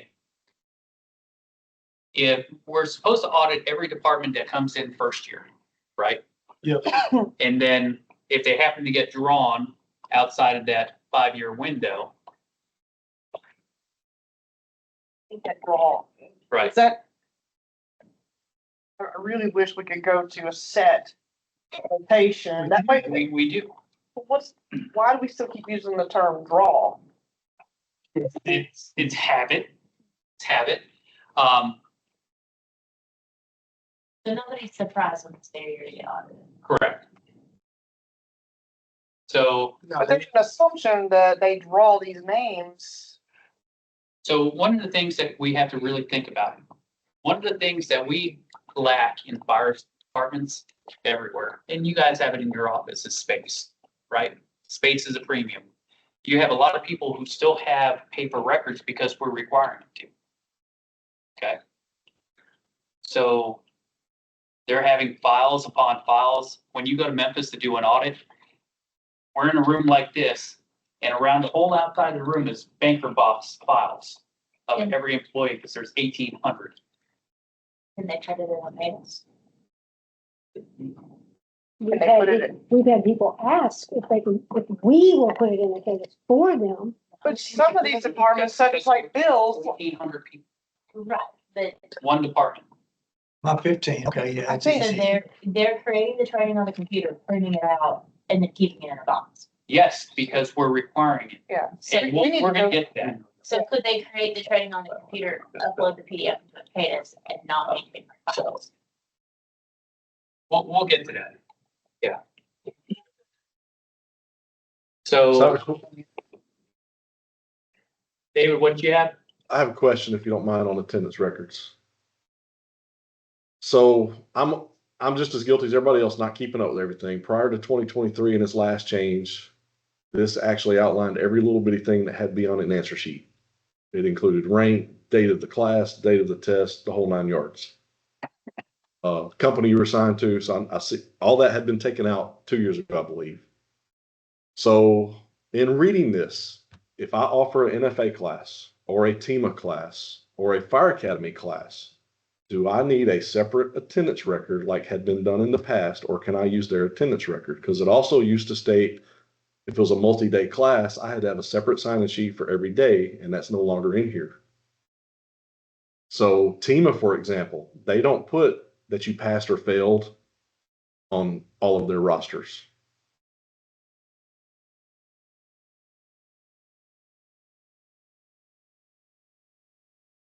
That's correct. So the way this attendance records reads now, because that's where we're at, is basically, yes, this person signed the roster. So what does that roster look like? Well, it's no longer one prescribed by us. So whatever that class roster is, if it's a TPACA roster, then get a copy of that TPACA roster. If All right. you So have your own, go on. sounds good. Next question. It doesn't say signed either. So I know later, you said we'll get to that later already on electronic records keeping, but this is under attendance records. So, Byron Smith, for example, created a thing in Yes. Germantown where he scans our ID card. If you go to an Yes. EMS class now, you scan a QR code on your phone, you log in, you do everything electronic. And matter of fact, even with the Inspectors Association, we do the QR code now Correct. for your registration to your classes, which then you get basically a sheet each day stating what classes you attended that day. So in that roster, it doesn't say anything about being signed for the attendance record. Now, as we move on, if it says it, then we'll address it. But right now, an attendance record can be anything from your report for TN Fire stating that these 36, 80, whatever people took this class online and you printed out that roster. That's your attendance record for that class. Do they sign it on TN Fire? Nope. They, No. exactly. So if we come across it later on, we'll address it then. But right now, let's go ahead and all right, you already put the note in there. All right. So let's talk testing instruments. Hey, we want to take Want to take a break? hour and 40 minutes. Oh, Yeah, bathroom break. we Take were a bathroom running break. too. I know, and fill out your lunch when you order, so I can get that to her. All right. Let's take 10 Oh, minute break. 10-minute break. Call back to order the rules subcommittee hearing, June 5th.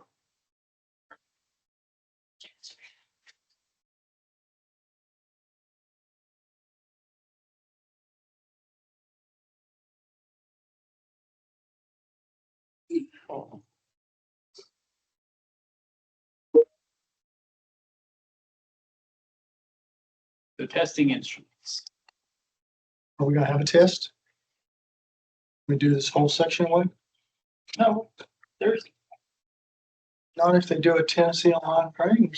How are you gonna get the questions from Terry? there's a test. Do we get a copy of it? Yeah, as I say, pre-approval, no program, like no. How you gonna write tests? Cause you and me in the same department, you could do this 40 hours, she could do that for you. Yeah, Yeah. there's no program anymore. What are you testing? I feel that a test still should be done, whether it be a practical or a written test.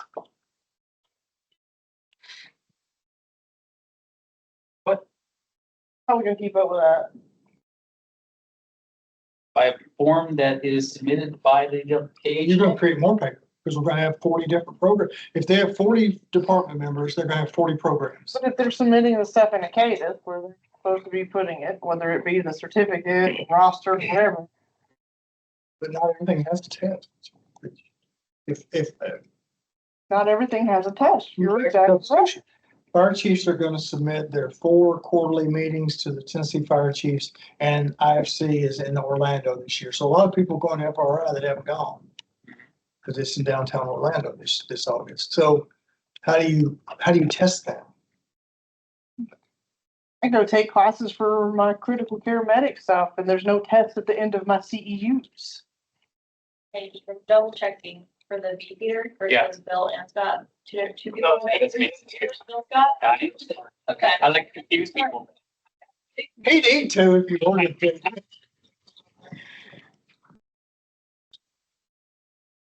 Yeah, I don't know if we're going to a more honor-based system like EMS and Post. There's no test for those two. What, Greg, what are you asking?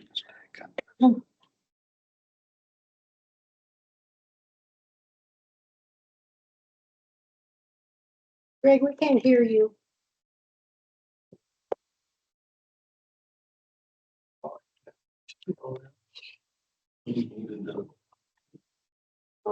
It's a different. From one.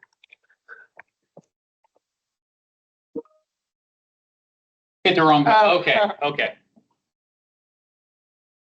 It's that Hardin County thing. Gotcha. Did you have a question? Or just hit the wrong button? That's what happens, that's what, yeah, that's what happens when you're on the river. Mhm. Good old Savannah. I just don't know how you, if we're going to a more customer friendly, the test will not work. Like we have in the past, where for every hour, there's a question. Well, everybody in Metro, you could have 15 different, they could, as long as they get 40 hours, and I'm gonna guess that there's pre-programmed under ISO, we're all at 220, 20 hours a month. Right. 240. 192, yeah. So as long as they get 40 hours of training, everybody could be doing something different. It's hard to test that.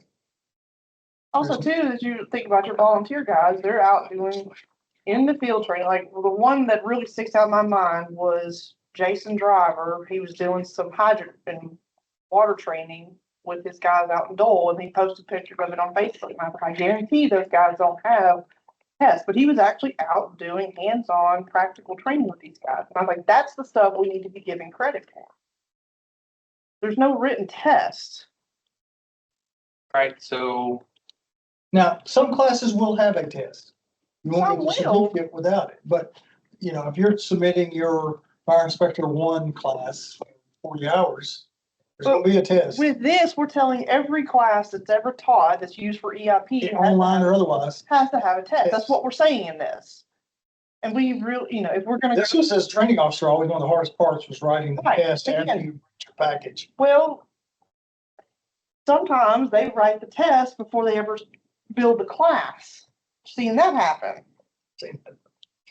Saying I did it. so But it, we don't. And we don't check, well, we do check, and you're back to in here later, you're talking about the school, the sign-in sheet, did they pass the test?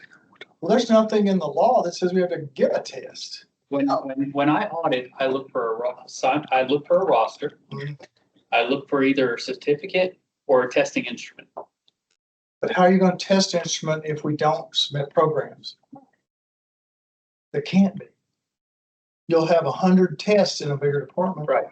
Well, you'll have 40 tests with Knowlesville's 15. This is not hard for your bigger departments that are, you've got your paid training officers. What else is listed under testing instrument? For your volunteers.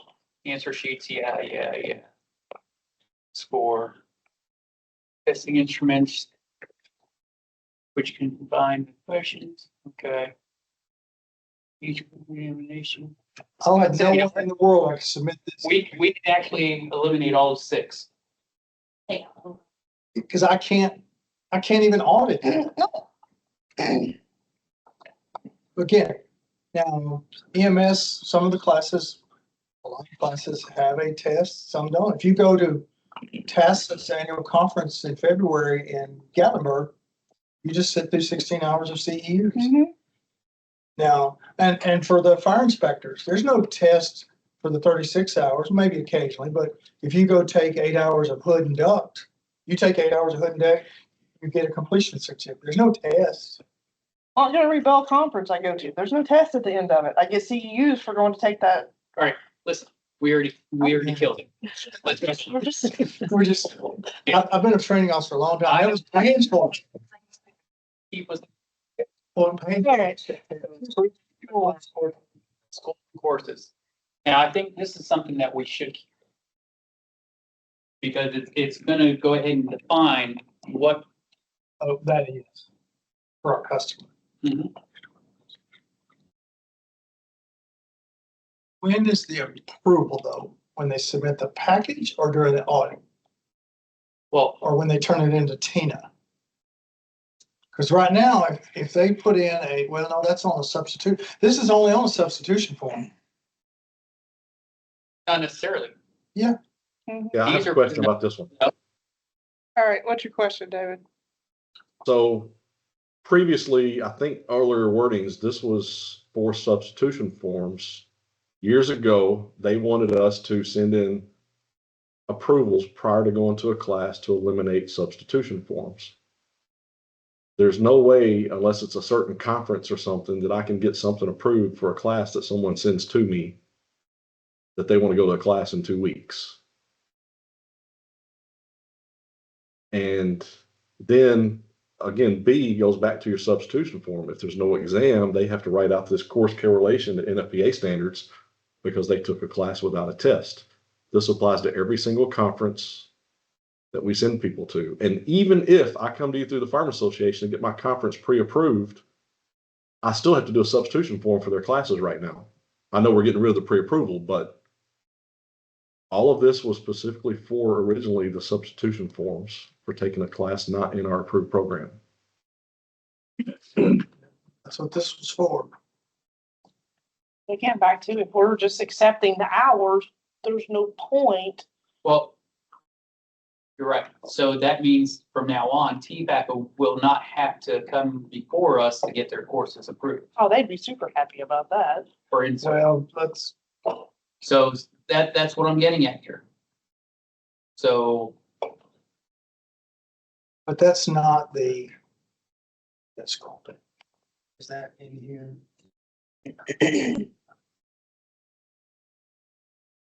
Well, I like to add that if I don't mind. So Terry Rochelle submits everything from TN Fire Training. All these other programs submit their courses. TFACA has to submit every in-service for approval up front. But if I have a different agency that doesn't do the Fire Commission, do in-service classes, I still would submit it as part of my curriculum as a proprietary program, and it's an approved course. so What is think the about this. purpose? What is the purpose of the State Fire Academy that should set the standards with you guys on asking for approval for an elevator class?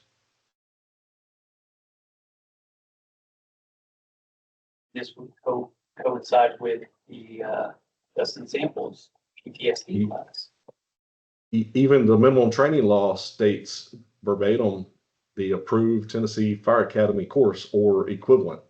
And that's the way it used to be years ago, is every class we submitted had to meet their standards or equivalent.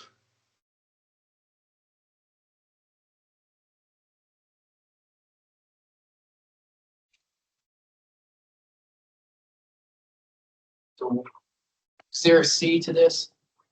2, 7, 8, or Yes. C and D and E. So again, even C says it's only relevant for the current year. So if we're using this as the reason TFACA gets their stuff approved, it'd only be approved for a year.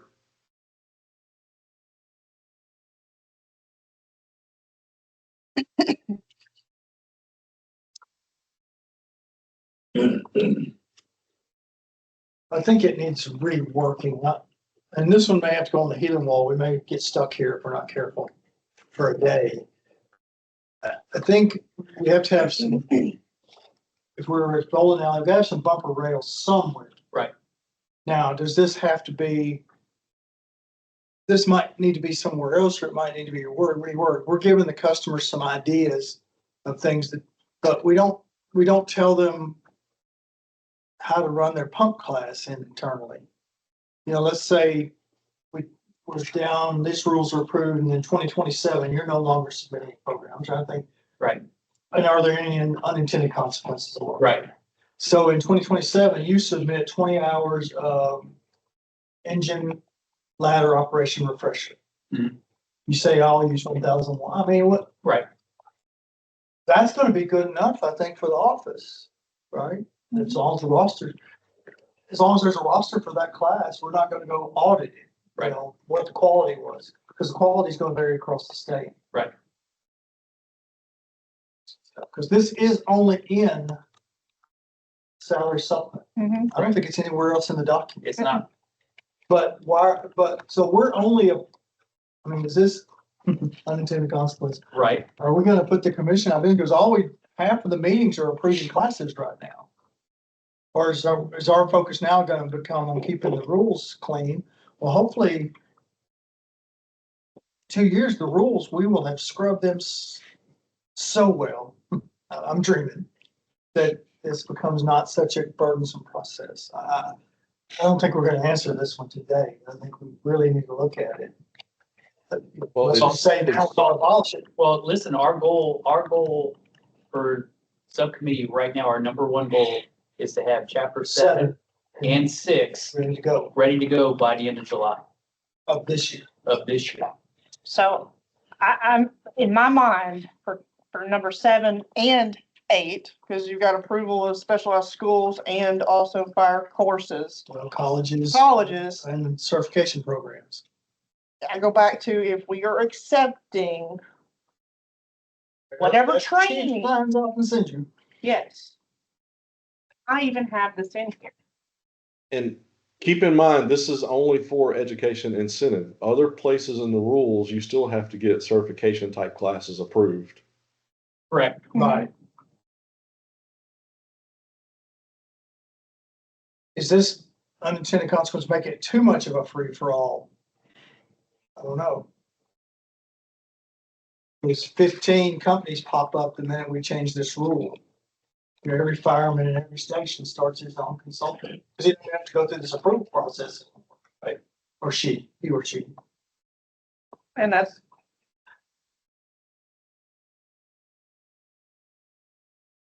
But I mean, that's up to the AHJ who they use for training. Right now, it's up to the AHJ. Right. Do they use Redstone Arsenal for all their hazmat or TEEX or? So I have It's a an question AHJ for you. decision. Just a I real don't know that- simplified question.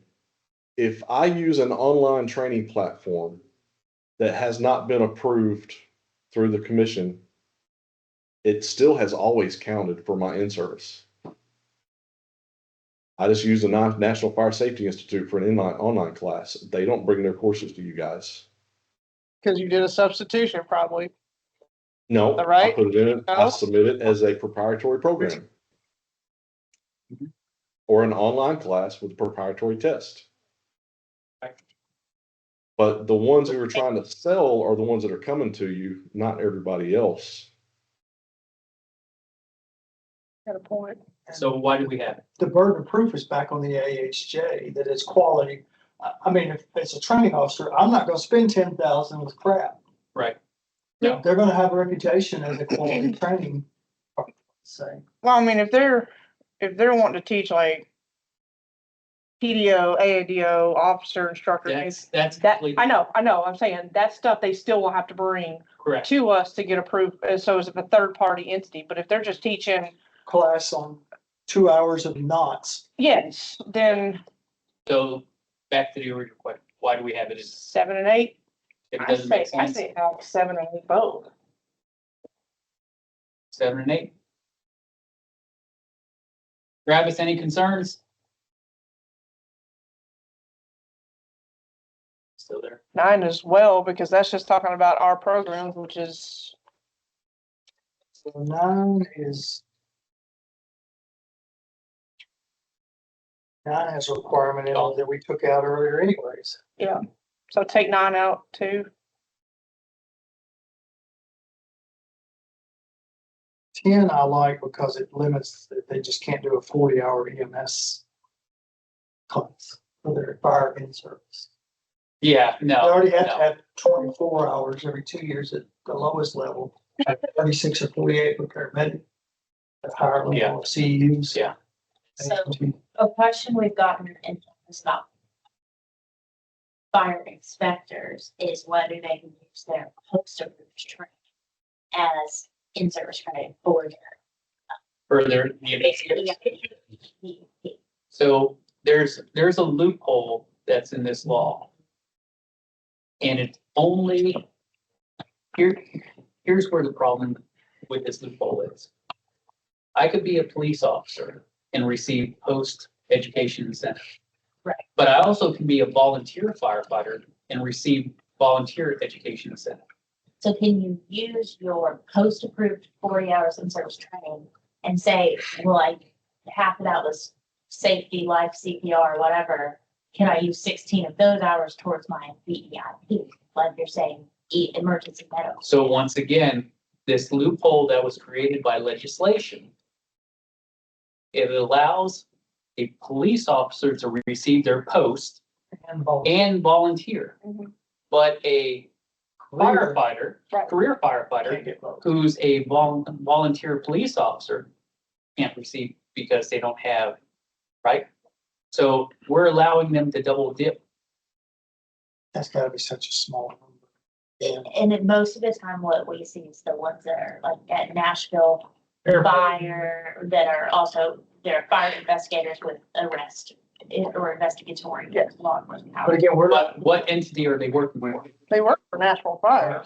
And so they're not We are- eligible, No, but they're, but they do training and they want to know, well, we told them that the rules don't disallow it, but yeah, I don't think we disallow it, Yeah. especially in the new system, we're not Yeah. gonna disallow it. so that's what, I just didn't know if you guys wanted to limit that the way. we limited EMT training. Well, there's, I'm sorry, Bill, we're already allowed to use that type of training. We're just having to use substitution forms. If you work for another emergency service and do EVOC with them or CPR, I don't make them come back and take it at my department if they're off that day. No, And if they probably do the not. hours, I do a substitution form. Now you're gonna have 40 hours of whatever. Well, with limits, 20 hours online, 16 hours, there will be some limits. well, what, Yeah. yeah, what I- she's saying is do we limit the amount of post-training? Or along- investigator, no, Or for, I guess the way EMT, we have the 16. If you guys want them sitting in 80 separate hours versus 40 of the same hours and counting it for both. the thing is with post, not all of it's fire suppression. We have to have fire suppression. We have to have fire component in the training. or what it seems like for post-training, a limit. I would say we need to put a limit on it. So if we have 16 hours for EMT, then we'll do 16 hours for post. Keep it consistent. Consistent.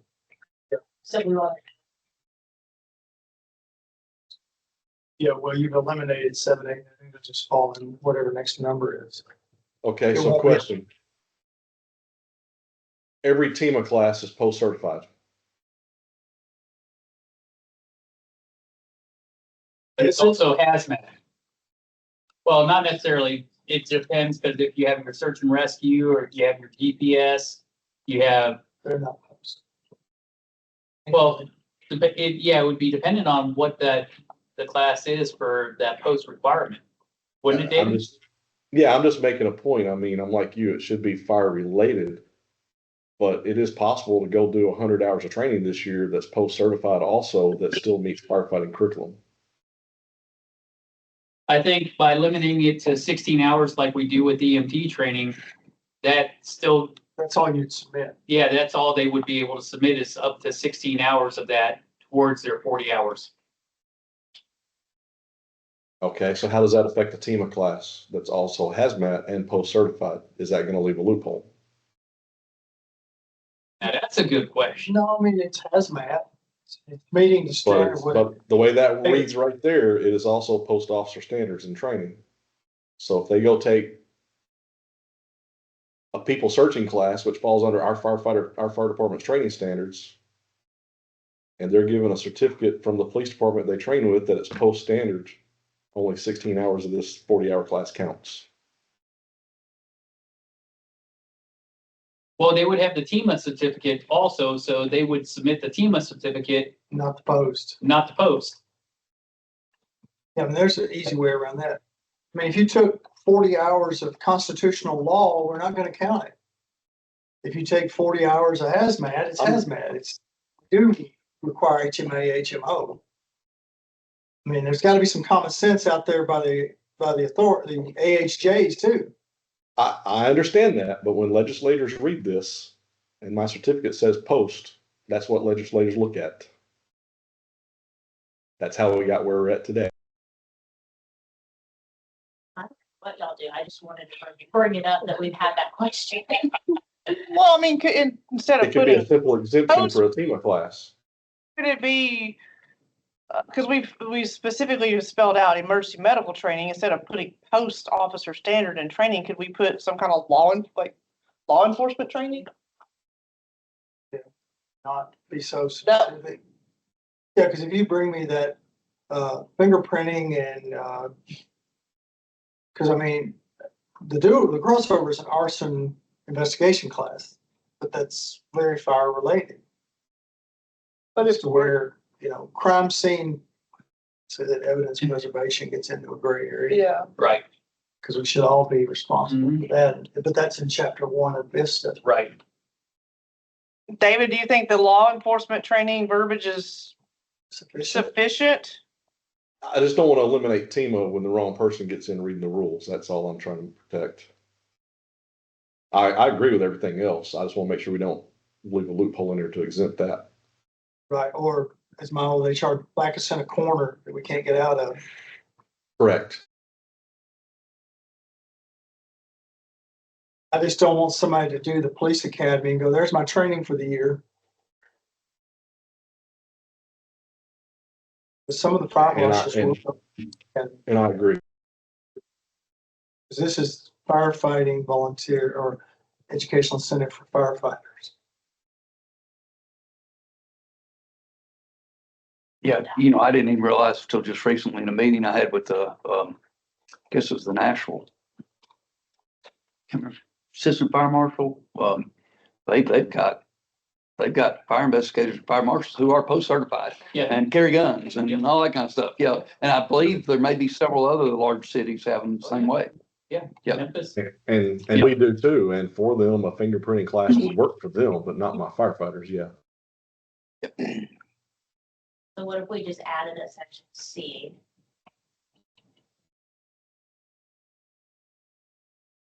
Is all TEMA training fire training?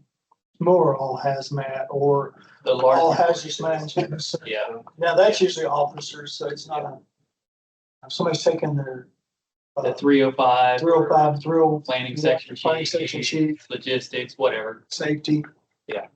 Those are 16 to 40-hour classes that they might substitute. Do you like C or do you? Yeah. So record storage is a big one.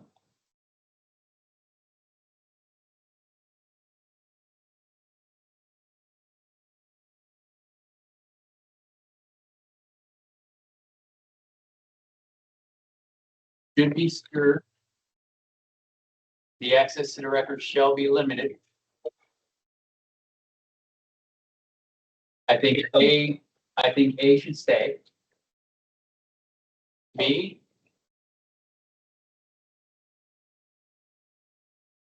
I think that they should not have to submit a request. The rest should stay. Yeah, Acts the first sentence. Well, Not the whole sentence. They shall submit us. They should maintain them. Right, but the first sentence says they shall submit a request to us. That's what we're saying. Right? Yeah. Submit request. Yeah, the first sentence.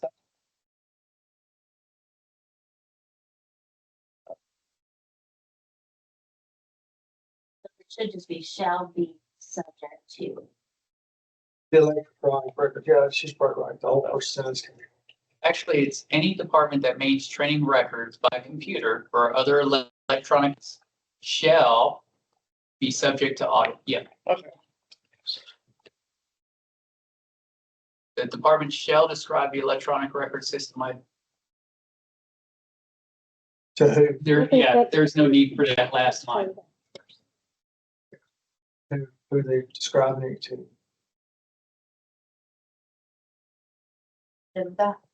Yep. Right. Amen.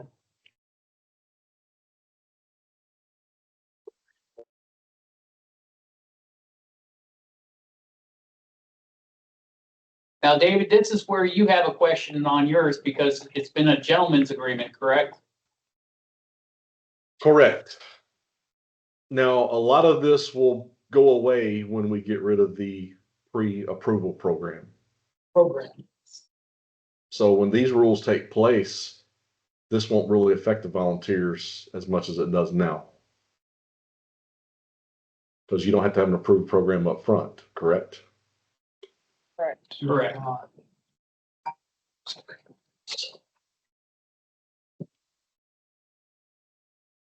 What do you mean it's a gentleman's agreement? With the Tennessee Firemen's Association processing individual volunteers. We're on the same page. Well, and So- I'll speak for, I know Tina's still fighting issues of some of these departments that really just don't know that are submitting programs and didn't know they had to have approval up front. So we've been working with quite a few of the small departments trying to help them out that got caught up in that. But again, once that goes away, I think this will streamline it. The only thing left will be the payment process that the fire marshal's office has to deal with. Right, so this is where first.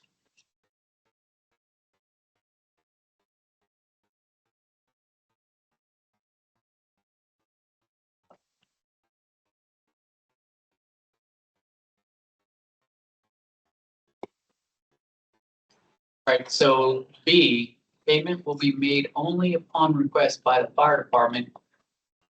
That's where we need to add the other entity, correct, David? Well, once this takes place, we really won't have to sponsor anyone through the Farm Association anymore because you don't have to have the pre-approval. So a department who has never done it before would be able to submit their program within the year, correct? Right, but so the way this reads, payment will be made only upon request by the fire department and upon submission of the necessary documentation by the administrative officer for the eligible department. Right now, we're pigeonholed to department, and what if that volunteer Oh. department's not participating, but that So one let- volunteer? That may be a loophole that's still in there if the department doesn't want to submit one and an individual does. So I know as of right now, all the departments, let Tina speak on behalf of it. She's making them go back and do the attestation form, and the individuals are actually going online and submitted their own information through that process as well in some way. But that may still leave, I think the goal of that gentleman's agreement was if firefighter X, who's chief and training officer, doesn't have one, doesn't care about any of this, wants to turn in his training and get paid, there's an avenue to help them out with that. Tina, do you have an opinion on B?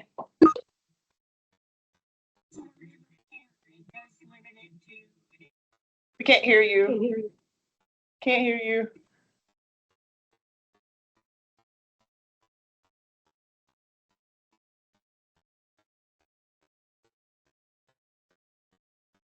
We couldn't hear anything. Hold on, I'm working on it. Can you hear me now? Yeah, I got you now. Okay, my headset had died and it was on the charger, so if I leave again, it's dead. So the way that's worded right now, I have to interpret that if the request doesn't come from the department, the individual wouldn't get paid. So if it could be reworded to where, I mean, most of them do come from the fire department.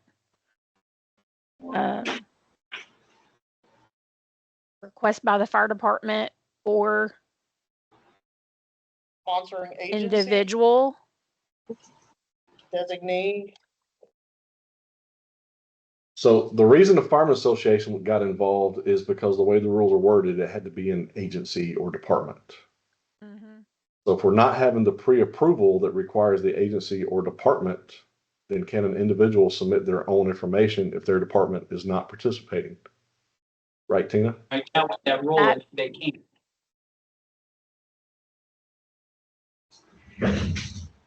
You're on.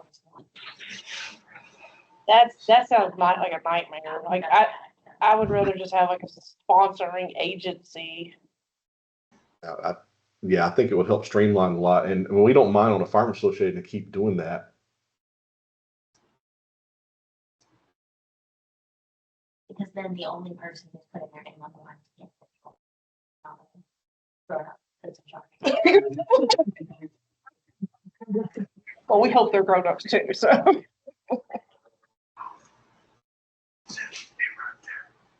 So with that, David, I'm trying to make sure I have my head around it. So with the way that's worded, leaving it like that, even if doing away with the approved programs, like most of the volunteers we've been dealing with the last couple of days, their department is still interested in trying to get them the money.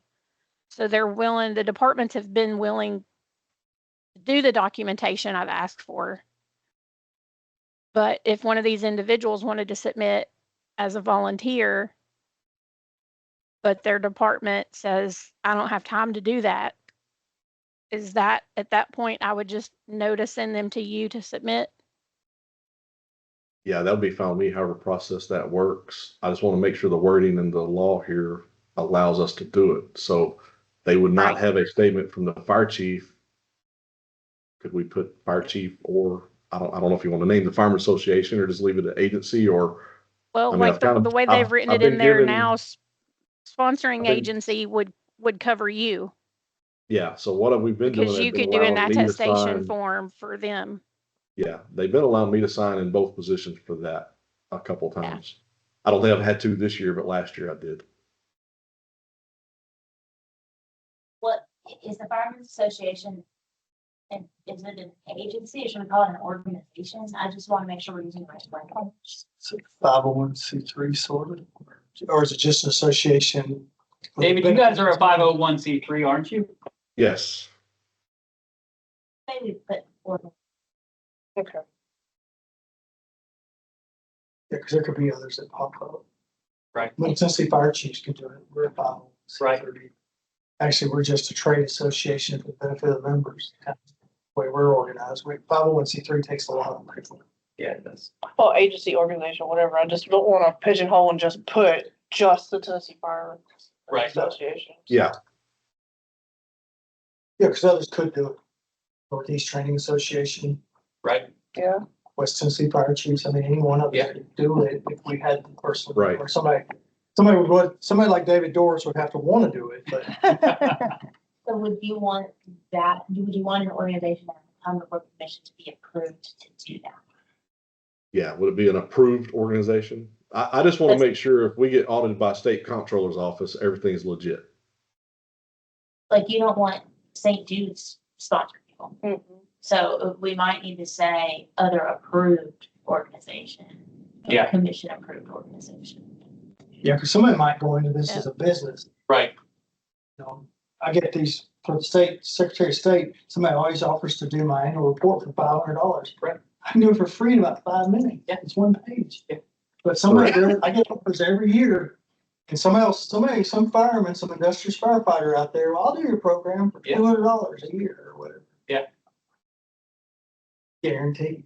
They're firefighters. They'll figure Like it a out. dollar. You give them a centimeter to take a mile. Take a mile.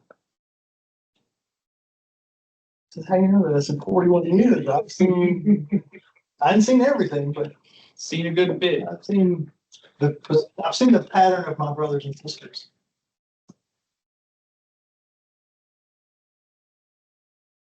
These won't exist, or the way y'all are against it.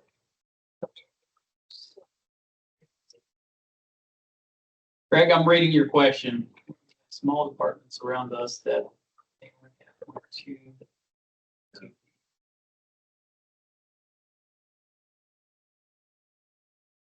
No, No, if your organization You is put 'em gonna on go your ahead and roster. sponsor them and you're gonna put them on your roster, then great, the problem is you're gonna have to pay them, and does your city want to do that?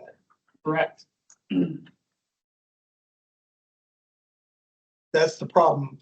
Now, Dave, are they sending a check to you, or they send them to individuals? No, what Tina's been working on, there's some that get checks individually. So The ones because you that can- go through Well, because the firemen, Live now, you have to have with the live burn 64 and all that stuff. So you got some individual fire departments in counties like mine that are opt-out counties for the training that still want to do it. And so they submit individually. And you're still, the comptroller doesn't like it, but I think they're direct depositing to that individual's account. Yeah, I'm sure Tina- of that. Tina, It's, I heard you it's, say- it's the individuals that submit through David, through the Firemen's Association, generally the volunteers are paid directly to the volunteer. This year, let's see, there are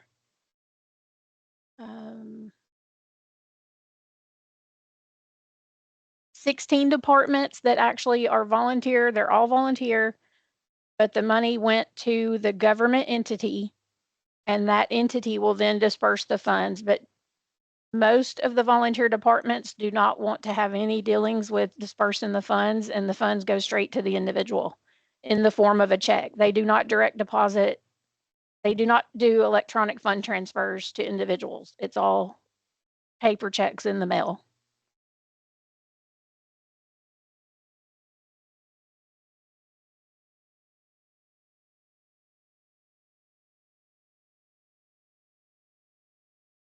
What else do we want to take out of?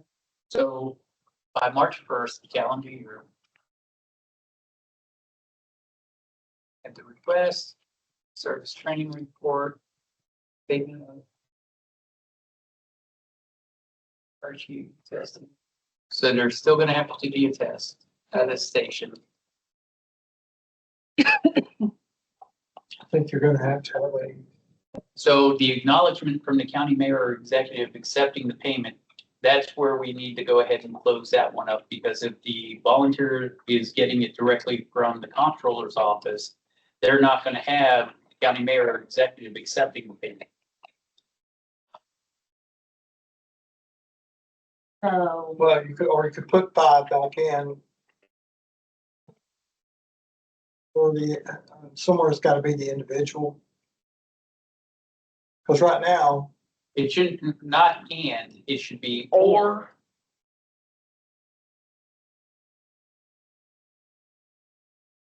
is there a form for those individuals that request the check direct? Is that in the forms today? Tina, How do you know? I mean, they it's just the individual request form that they submit. Okay, so there is a form. that's the form stack, right? That is the form stack request form. Now, The to me, problem- that acknowledgement is actually technically the attestation form, because that is the form that is signed by the county or city financial administrative officer stating that they will receive the funds and disperse them per state guidelines. so when we pay people through David, who signs that? Yes, when we pay people through Some- David, who signs that? This year, so far, like David was saying just a minute ago, that the departments, the volunteers that have gone through David this year have been with a department who is trying to get them paid. They're wanting to start participating. So they've been willing to go ahead and sign the attestation forms. In the past, last year when David handled it, he signed the attestation form on behalf of the Firemen's Association and sent that over to cover that requirement. There's where I have the problem signing that form that says title of administrative official, that we're dispersing payments, because we're not involved in the payment process as the Firemen Association anywhere. Well, okay, I've got Getting form in there. Bigger question, why is the city the place I've been, the city manager signs that form? The fire chief is already doing a notarized attestation to 36 not. people. not Oh, they're notarized not? anymore, but yes. There is no notarized form anymore. That's, Okay. that See, I wrote is what the it. attestation took place of. Yeah. Okay, So Tina, how do you The think it needs to read? attestation, that attestation form actually covers both portions of that now. The top portion if it's a career department or a combination department, both portions of the attestation form are completed. The top portion is from the county or city administrative official. The bottom portion is what used to be the notarized statement of the fire chief. So the bottom portion, so now if it's a volunteer department where the money goes directly to the entity, the only portion that they are required to complete is the bottom portion from the fire chief. Well, no, on theirs, it would be the top portion as well because the money goes to the government.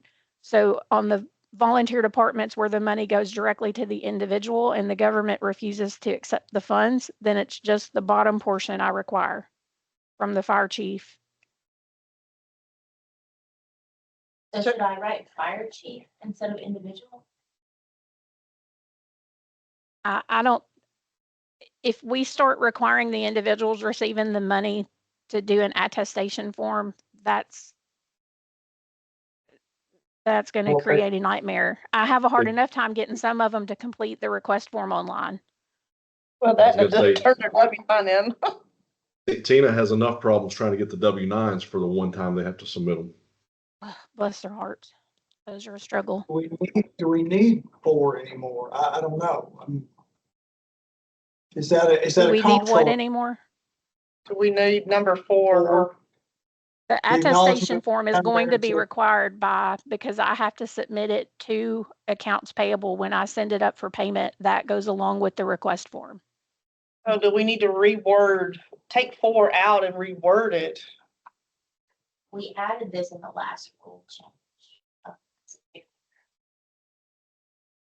What forms you send to F&A? Which form? It The fire depends chief's on the type. attestation? It depends on the type of batch. If it's a career department, a combination department, or a volunteer department where the funds go to the government, then I send up the request form for the department along with the attestation form. If it's a volunteer only batch where the money goes directly to the individual, I only send the individual request form itself.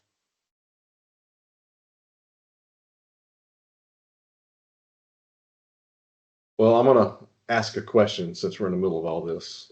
This originally was when the governor said it's starting right now or else, didn't give us a choice.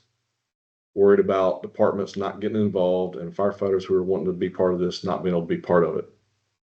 If we're getting rid of all the pre-approval portions of this, is this still something we want to deal with if the department's not going to be involved with it? Because the whole concept of this part was if one firefighter in this department that doesn't want to participate wants to participate, they wanted an avenue. This came from Farley at that time. But the attestation form and the request form is still things that have to be done for F&A side. Okay, I think I can help all of us because I'm sitting here looking at one of the individual request forms. The individual request form, the form stack link, we basically built in the attestation statement into the individual form because it says, I certify that I served as a volunteer firefighter at the fire department listed above as of December 31st of this program calendar year, and I'm eligible to receive the educational incentive pay requested based on the rules outlined in Chapter 0360-07-01. So it's basically that attestation statement was built into their request form.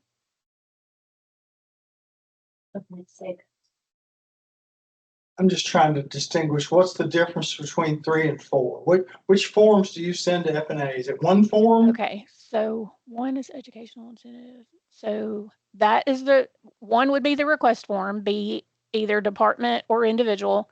2 is the training verification spreadsheet, which I have to do my auditing to pay out. 3 would be the attestation form. 4.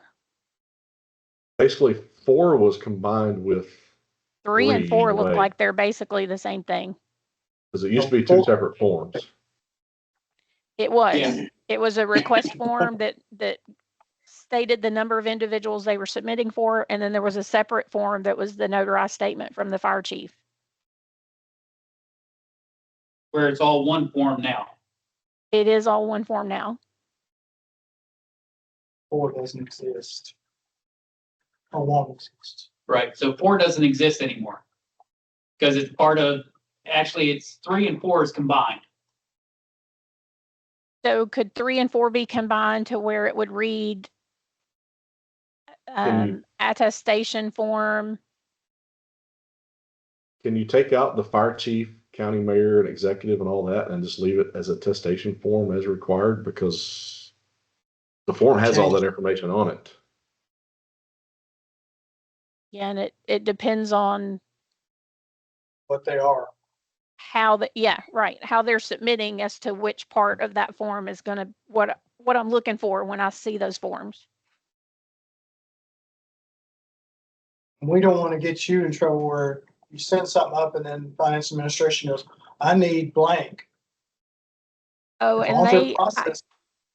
try to use my eagle eyes to make sure I don't miss anything, but there was one last week that, because when I send them up, it goes to our commerce and insurance finance people before it goes on up to the division of accounts. And they caught one that the fire chief had signed both portions, the top and the bottom, and they immediately kicked it back and said, this is not going to work. The city administrative official needs to complete this. Yeah, some fire chiefs are there. Yeah. Mayor Pleasantview works in this building, so yeah, you never know. Shane Ray is chief in there. Someone has a question. Chris, go ahead. So we had this same issue, and that's why Mowbray dropped out of this whole program, was because Hamilton County wanted to be ultimately involved and said that the funds had to go directly to them. We did all the training, and then they failed to submit the appropriate paperwork to Tina. And so therefore, none of us received our incentive program, nor did Hamilton County get paid for it, because the county decided that, oh, well, y'all are a 501c3 organization and y'all are a private entity providing a service. So it's no different than you getting a grant from the state. You should be the ones to distribute the funds. So then they dropped out, and we've not got back into the EIP program since then, because we're at the standstill of, well, has the county got to be the one involved, or are we a 501c3? I mean, we apply for grants and the state gives us that money.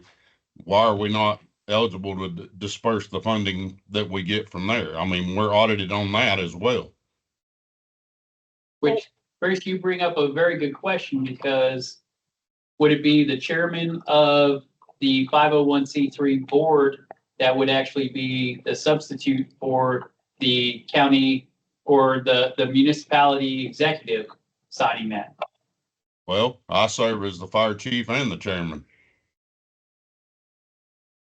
And that would be that situation that Tina talked about where it would get kicked back because you can't sign in both places. Correct. But I don't understand why the county mayor has to be involved in the first place if the fire chief is signing off and Tina's accepted those for those other departments that are individual.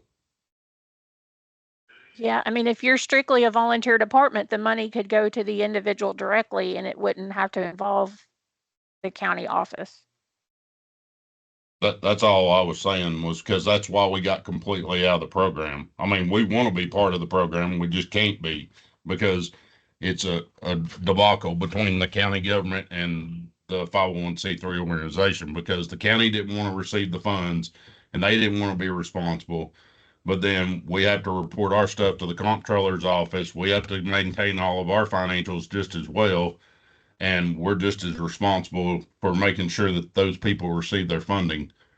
So that's why there was such a debacle and we had to get out of the whole program. With our changing our edits to 3I there, would that allow y'all to come back into the program? Would that fix that? Yeah, as long as I can be the one to submit and my guys get the incentive for the training and education that they put forth without having to go through the county government and them be the ones to receive the funding. Yeah. I mean, it's no different to me. It's no different than when I apply for the state grant. We go through that process. We get audited on that. We turn in all the paperwork.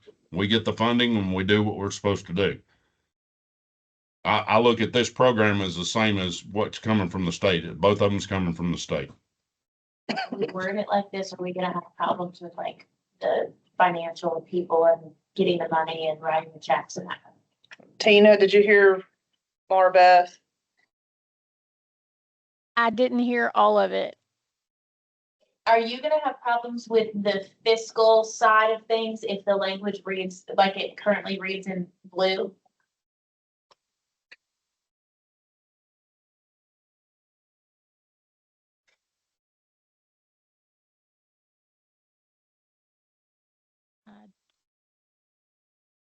Don't think I would have any issues. Because that's what you're submitting today. Yeah, Yes. And I All guess we- everybody's got paid. I'm not. yeah, all we I'm did not was on that we money train. combined two sections there into one and just changed the verbiage on it. Cause that's the attestation and the acknowledgement, which is what both of those form stacks are, so, Yes. and then, Two's gonna have to be cleaned up then. well, yeah, the in-service training report. Oh, no, the in-service training reports is gonna be your report of all your Number listed two. classes. Number two. Number two. Oh, okay, yeah. Actually, 4 goes away, right? There's not gonna be any trouble. Substitution five. 5. I mean. Yeah, 5's gone. Hey, Bill, I got a question on that. Yes, sir. I know with the new program, you're looking at, there's no need for substitution forms anymore. Correct? All right, that also eliminates the state certification count as the full 40 hours and a in-person National Fire Academy count as the full 40 hours. Are those two being removed? No, because you're just gonna put in what their training is. We're not dictating it anymore. How are we complying with number But two if- now? They submit a form that says they have 40 hours. It's not the classes, it's. No, I'm talking about financial management. If we're. You running didn't. checks, Wait. Hold on. David? The reason I'm asking is Henderson Fire Department, for example, sends their people to an in-person NFA class every year. Yep. But the way the rules were, let's say it's only a 3-day class, that's still counted as their full program. That's going to change with this. It'll have to be a full 40 hours.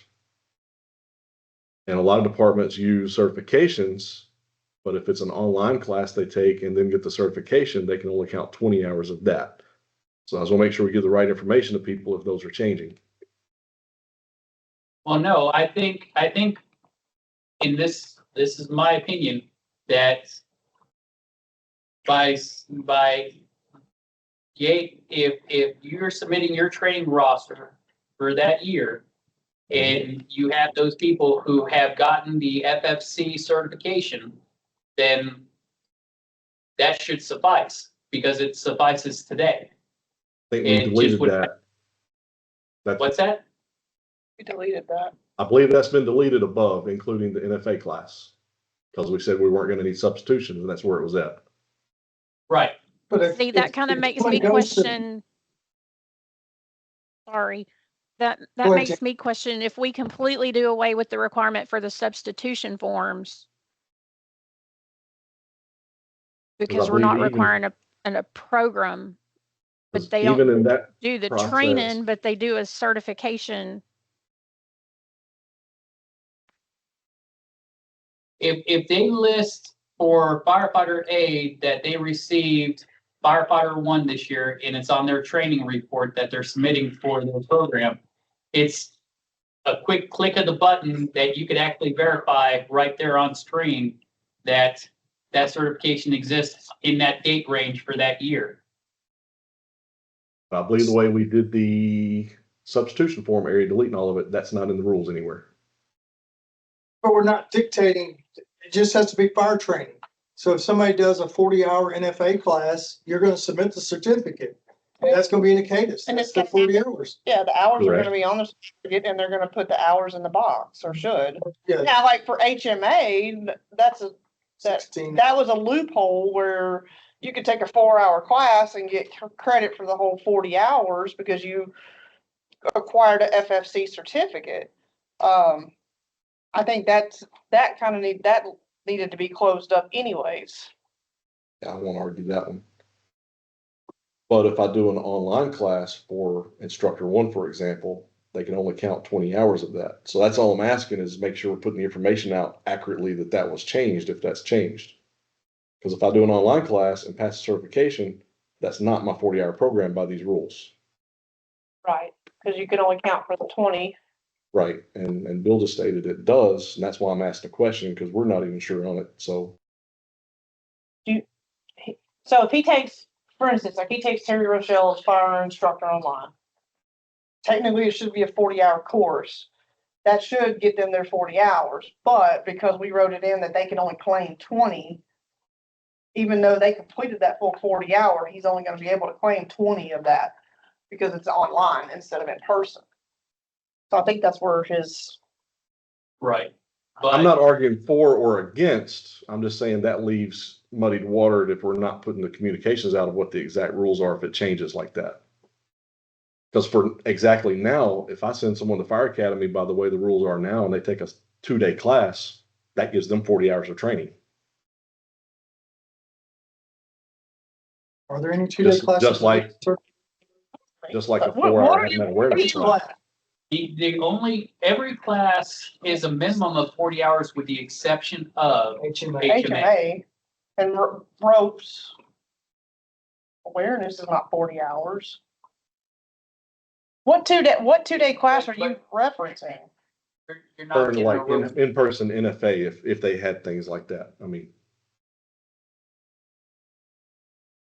You take the ropes awareness, you can take a FFC and a test and get a cert. For rope awareness, Yes. it's a level of concern. But we have it. Yes, we are. That was low ankle. Wasn't it? We have But- 3. We have rope awareness, ops, and tech. That's what I know. I don't think there's something different. That was years ago. Right. But how many people have taken the rope awareness FFC test? A lot. Really? Yes. But not, remember, this is only confined to a year. That certificate might be good forever. But for EIP purposes, it's this year. Right. So they've got to have 40 hours. Let's don't lose sight of Yeah. 30. So if they take that, they're 16 of their 40. That's, I'm not on board with, if you get an FFC certificate, you got your 40 hours because there are some variances. Because here's the That's thing, how it is now. and this brings up a point with but the, when it's the class, with to get the. Right. we are not holding people accountable to how long your course is. As long as they hit every JPR, then they can teach that course in a shorter or longer amount of time. Right. So But for EIP, we're saying 40 hours. I think it needs to stay 40 hours period. Now, but back to David's point though, of do we count, we have set a line in the sand of they can only claim 20 of the online, even if they're taken. So, I mean, if we want to leave it that way, then we can, but if not, then So we're saying cert would not count, but on its own merits. It's still about the training hours. Right. right. But his, Because you can take a training class and not get certified. we can do that too. You can do that today. Yeah. You don't have to pass. You just have to take 40 hours training. David, jump in if you're questioning the 20 hours online portion. by eliminating that full paragraph on the specialized schooling, which included the National Fire Academy and your in-service classes, or excuse me, your state certifications. I don't see anywhere else in here that if I pass a certification, that counts as the full 40. And if you send someone to a fire academy. Do what? It shouldn't. I said it shouldn't. Where? Should. Okay, well, that's all I'm asking is if that change is being made, make sure that is part of a one-on-one class and it is communicated because a lot of people take advantage of those now. That's a clarifying question. Gotcha. Because right now, if they do a 32-hour rope class and pass the certification, didn't do any other training, they got paid for the full 40 hours. All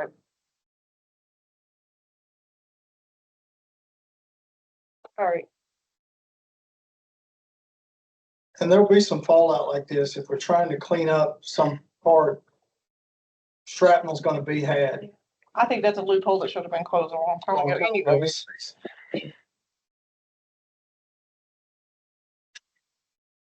Yes, we need to take a lunch break. It's getting cold. Yeah. 30 minutes or 45. You're the boss. I'm in my office. I'm good at that. 30, 30. Y'all good with, everybody good with 30? 30, Back at 12:30. back at 12:30. 12:30. We're gonna take a break for lunch and reconvene at 12:30 Central Standard Time.